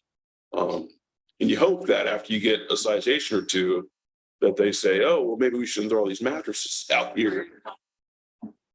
It depends. It goes by the actual size of the pile. Yeah.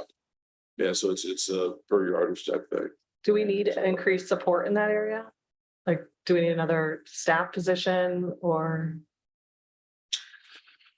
Well, right now, we're just trying to get fully staffed Oh, again. yeah.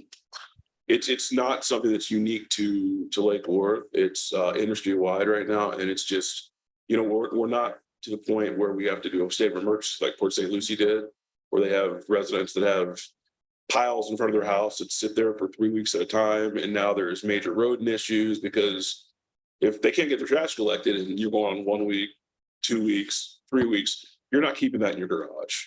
You're not keeping it in your backyard. You're not keeping it by your house because of the rodent issue. So they just have neighborhoods with major rodent issues and they had to do a state of emergency. So we're not to that point yet where we don't have enough people to actually do the collections, but we're definitely down positions and it's been a struggle.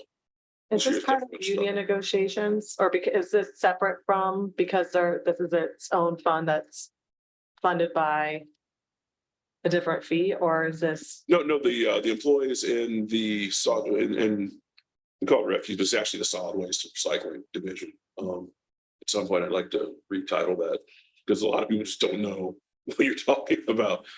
So our employees, they are in the PU and PMSA, our managers over at PMSA. So if we wanted to increase their rates and we have to go through the unions to do that? Correct. Yeah, everything has to be bargained when it comes to rates unless someone is applying for a new position, then obviously it's a different rate of pay. Bringing it back, zoomed out a bit, if there's agreement among the commission and among your staff that the city could look somewhat better, that there's a bulk issue. Yeah. Could you give us some idea of what it would take to push that toward a better direction? Is it that we just need to fill the positions that are currently empty, or that we? Well, once we get fully staffed again, we fill what's currently empty. It would basically be an additional foreman that I could put on board that's kind of specific to that particular task, and possibly one additional equipment operator, probably 3 because we have criminal operator 2 and 3, probably a 3, because they need to be able to operate multiple pieces of machinery. Because depending on what we're doing, it might need to be a gravel truck, it's furniture, large mattresses, sofas, all that. You can't do that with a rear load or front load. So it would have to be like one equipment operator 3 position and one additional foreman. But doing something like that right now, again, it's kind of a moot point because we're just trying to get staffed up and get back to where we need to be. So you guys don't continually see these notices every couple of weeks that didn't get everything up today, but leave it out. It'll be collected tomorrow. So we're trying to get to the point where we don't have this anymore.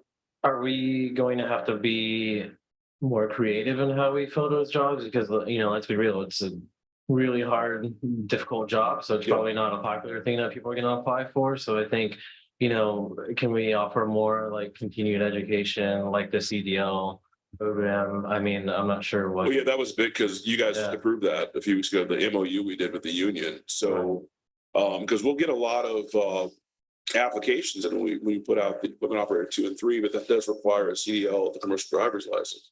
A lot of people that apply for that do not have a CDL. And because a lot of the people applying, it's over $1,000 to go through the school to get that whole thing. Not everyone has that sitting around, especially these days. So part of that MOU was you come on board as this kind of temporary equipment operator 2 position. You basically have 6 months to get that CDL. The city will actually pay for the schooling and for you to go and do all the testing. And then once you acquire that, you have to remain with the city for at least a year after that, or you have to pay the money back. Yeah. So doing some things like that other municipalities aren't offering, hopefully we'll get more people interested in saying, well, Lake Worth, they'll actually fund my CDL if I stay. So that's a little different than we're finding other places. So just little things like that. We're trying to stand out a little bit. Well, here's encouragement to, if we need to consider slight adjustments to the rate upward, or whatever it seems to take to kind of move that better, I think there'd be a lot of enthusiasm in the community to, nobody's going to be enthusiastic about increased rates, but if you ask them, do you want the community to look a little better, see less of that, see it out less time, I think you'd get. Yeah, we look at it every year, as we go through these and see how far we can push it out. We obviously try not to increase anything if we don't have to. Depending on what we're looking like again next year, what the economy looks like next year, how we're doing as far as staffing, and what we feel we can actually do at that point. And that might be something we can look into bringing back. But Do you get any of the money when we fine people for their bulk garbage? So your guys are the ones going out and cleaning up the mess. And then when the owner of the property pays the fine, does any of that come to you? it comes back to solid waste, but you see there is a transfer out, like an overall transfer from our revenue that goes back to the general fund. So it's just a matter of how much ultimately gets transferred back out. Transferred from the refuse fund to the general fund, but do you get anything from like when the property owner pays their fine for having garbage out? Who gets that fee? We do? No. The refuse fund receives all the refuse collections associated with that. Okay, so in theory, it could potentially pay it for itself if we get enough, if that job is going out and collecting those garbage piles, and then that's creating a fee.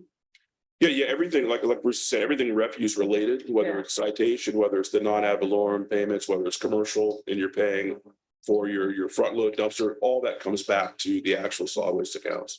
But I think what we're hearing is there's kind of a persistent feeling that the bulk. So I think that picking up the garbage cans, picking up the recycles seems to, as far as I can tell, seems to be working pretty well. Mhm. It's the bulk stuff and stuff sitting out by the side of the road that bugs people and isn't working quite as well. Could you adjust the fine structure such that it was, both to discourage people doing it, crank the fine up some, but also to make it a self-paying, self-funded outfit? That the fines are high enough that you guys go around and pick the stuff up and you collect the fee and it pays for that, doing that. Is that a possible way? And that would actually be a more equitable way, that instead of charging us all an increase on our annual thing, you're charging the people who actually put the stuff out when they're not supposed to. Well, yeah, so what comes up with the citations, that's part of the overall, the bottom line. You have the different revenues from the different structures, like we have the franchise fee coming in. So you have the overall bottom line number.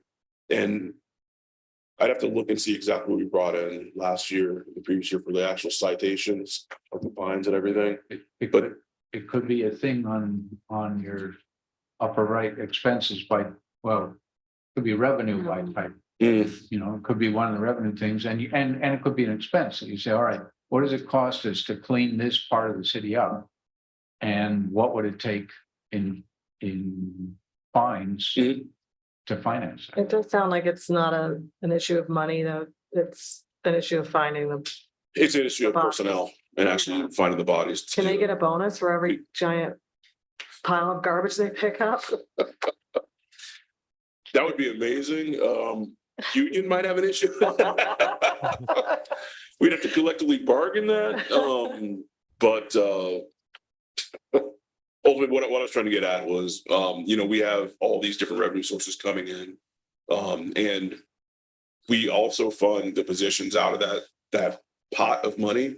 So even if we segmented something out of what comes in from the citations, it's still ultimately that same pot of money that's coming in. So It's also not necessarily always a property owner. I mean, you can definitely go down alleys and see like construction waste, just kind of dumped in an alley. Yeah. So it's hard, it's just impossible to track those down unless you have cameras everywhere. you'd be shocked. We get a lot of there are a lot of Ring cameras and a lot of cameras that are around now that are very cheap. So if someone gets a citation and it was not their material, we get a lot of videos sent. Oh, that's a beautiful license plate picture. Thank you. Yeah. So we've done that a lot too. And when it comes to illegal dumping, and they all get cited. So you feel, that maybe 70-80% of what gets dumped, you can pin it on the dumper.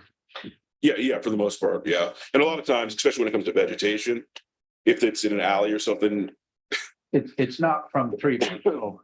No, because you usually just kind of look like here and you see all the freshly cut M's and it's like, okay, so did you do it or did your landscaper do it? Because typically the landscaper should take the material that they cut with them. But if that's not what they set up and they put out like a massive pile and you didn't pay the landscaper to do that, then sorry, but. Right. And people get upset sometimes, but ultimately we go to the solid waste authority. That's the transfer station. The closest transfer station for us is Lantana, right here off 95. We get charged when we go and we dump material. We get charged for recycling. We get charged for solid, just producible waste. We get charged for vegetation, and there's a different rate for everything. So if we're getting charged, we have to get that. Yeah, we have to recover that. I'm sorry, the mayor has her hand raised. What was that? The mayor has her hand raised. Yeah, thank you, Shayla. Listen, do we have any, I hate to ask, do we have any idea how much longer this is gonna go? I'm sort of reaching my limit of ability to sit in one place. This is my last slide. Promise? Yep, I promise. Yeah, this is Yeah, just I the comparison. Thank you. This is the comparison of the solid waste fee on an annual basis and how you compare to some surrounding jurisdictions. Do we have any idea about like the services that the surrounding jurisdictions provide? How we compare to them? Because I feel like I was surprised when I moved here, the bulk garbage and the recycling and the vegetation. I was really happy with the service that I got. Mhm. So even though, we're still at the lower half of It seems to shift because 2 years ago, it didn't look like this. We were like kind of toward the upper third, and it seems that everyone's kind of catching up. So it kind of shifts as the years go on, depending on who raises rates. I just wonder if we're providing better service in Jupiter. It depends on the city. Yeah. For the most part, and in some cases we are, and then there are some cities that go beyond. Yeah. They just have a lot, like Boca has a lot of equipment, a lot of people. Because a lot I of saw money. street sweeping out of this or no? No, street sweeping comes out of the stormwater. Store, oh, Streets. Okay. Sorry, I'm losing my voice. Sorry. So that is all I had. I think we're done. I would just, I mean, I think hopefully we've given a clear message that the appearance aspect of the city, to the extent that it relates to the refuse pickup, is something that I hear a lot from people, and it is something that does affect how people feel about the city. So I would be in favor of it if it means we need to make some cost adjustments somehow, whether it's fines or whether it's the average rate. I would certainly be in favor of improving even if it costs us. And we should maybe look into like partnerships with volunteer groups, right? Like maybe our neighborhood associations can, volunteer to clean up an alley at a time or something, to help do our part as well, because it's significant. I mean, you look at examples around the world, and maybe one day we'll live in a world where garbage is barely an issue. I mean, I know there's literally entire towns in Japan where there's entirely zero waste. And of course, they have like 20-something recycle bins that they have to sort through their stuff. But until then, this is clearly a critical, if not, one of the more important jobs, just like stormwater and sewer, that protects our public health. So we really need to be creative and look at how we can clean up our city in that way. Who do people call if they see a giant garbage pile? Do they call code? Do they call?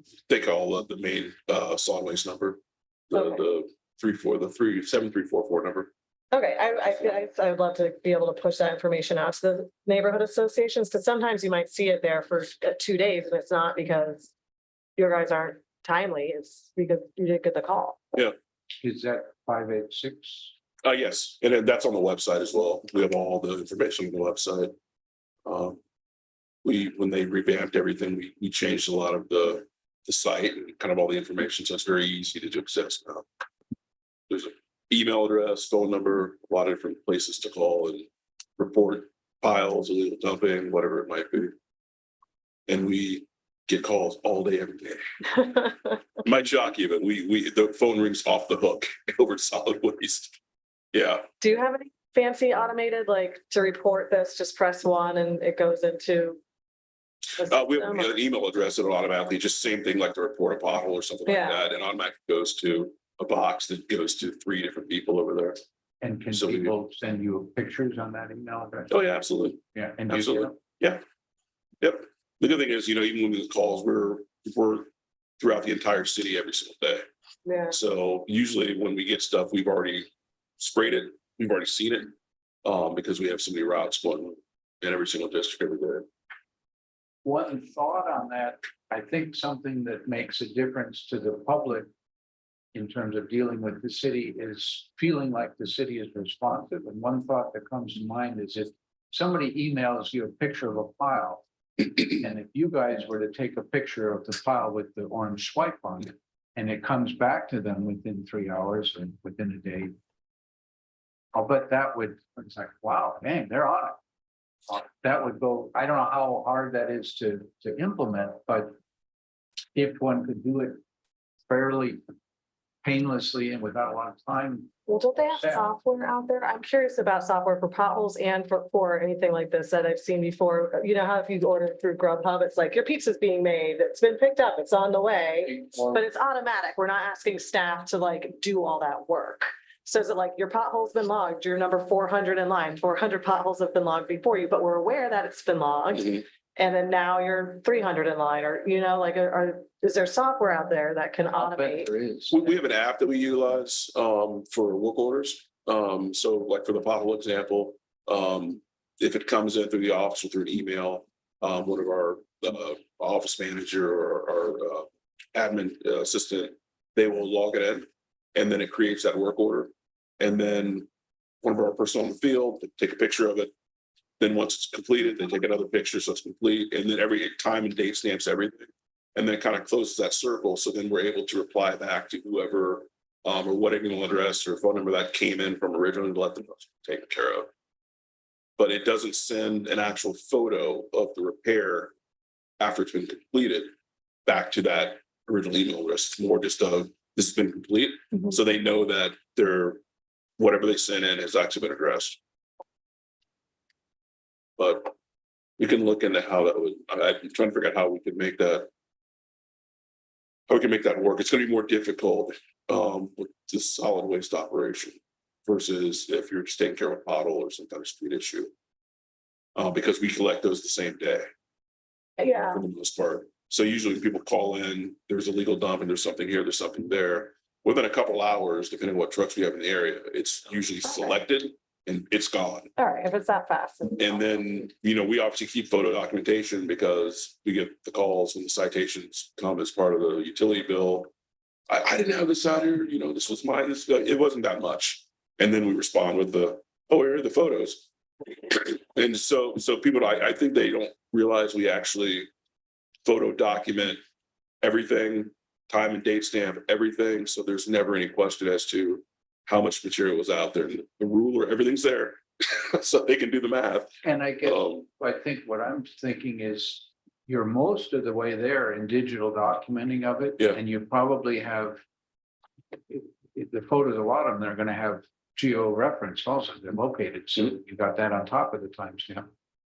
If right now the feedback, it's mostly used to, hey, dude, when you say you didn't, well, you did. But if it could also be used to software to say, hey, thanks for the call on that, and here's how we responded. Now it's generating positive. Yeah. Wow, this city is really on it. They're pretty quick and they got my message and they did something, and I can see they did something. If we could figure out how to do that part of the software, I think it's worth something as far as, public feeling about how your tax dollars at work kind of thing. Yeah, people are generally pretty pleased with the response time. It's just, it's been a frustrating year. COVID, everything, just the staffing levels, just trying to, it gets very frustrating. I'll put it that way, but we're doing the best we can. And we're definitely better off than a lot of other places. So we have a lot of really hard working employees. Yeah, no, I get that So, too, and I think what we Yeah. did was, let's see if we can pump that out. and the summer's been brutal. Yeah, it's 100 degrees. It's brutal. And they're out there just doing it all day. And one last thing from me, do we do amnesty days and how effective are they? Yeah, so typically we do the third week in May every year would be like the bulk, or I'm sorry, the vegetation amnesty right before hurricane season. What we're talking about doing is just upping this year we did the entire month of May. And we just said, instead of your typical 4 yards, which you're allotted, you get 6 yards, but that's for the entire month of May. And that seemed to work out well this year, because normally that third week when we do that, it's just chaos. And those guys are out there working until it's dark, and they start when it's dark, they end when it's dark, and people just throw their entire yard out there. So they kind of wait for that. And we're like, well, let's expand this for the whole month so it's just not so chaotic. Yeah. That seemed to work out this year. Gosh, that's so much. 6 yards is, I can't imagine generating that. I mean, that's like an eviction, I would assume, but our trucks can only hold so much. If every house on the block is putting out 6 yards, it's a lot of material. Yeah. So, but yeah, that's how amnesty has typically worked in the past and how we kind of changed it this year a little bit. So we'll probably be looking to do that in the years coming forward. So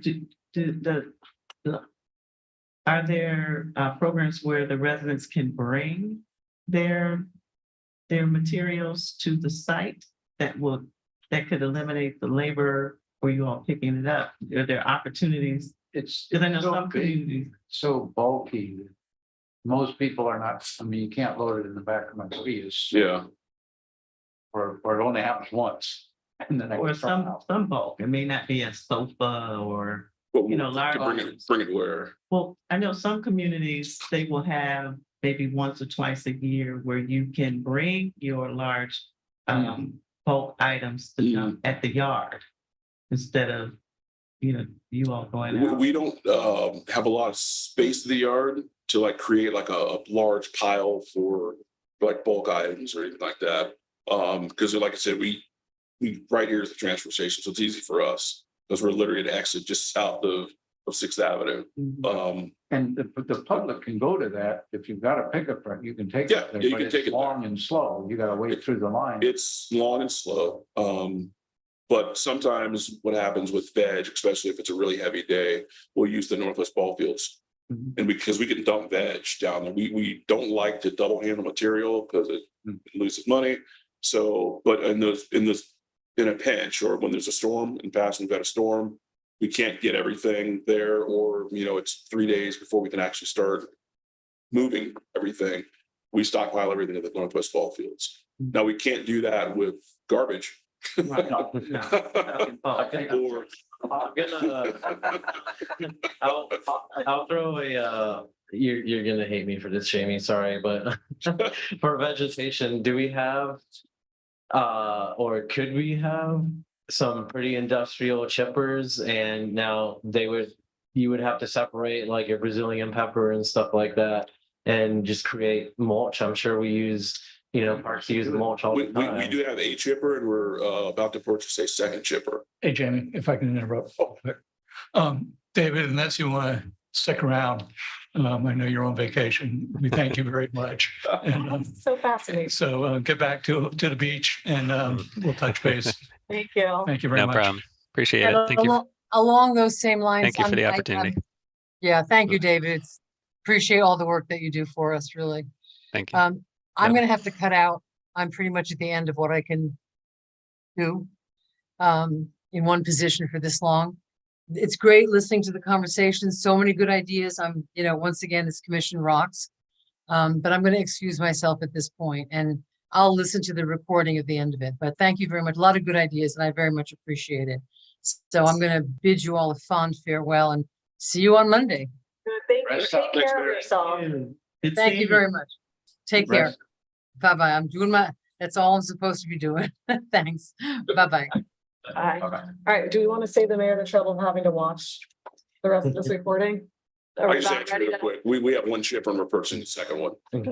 But we, especially storm time, that helps us a lot. But we have not gone to the process of actually separating the different species of tree, so we can then utilize mulch in different locations, all that. But Okay.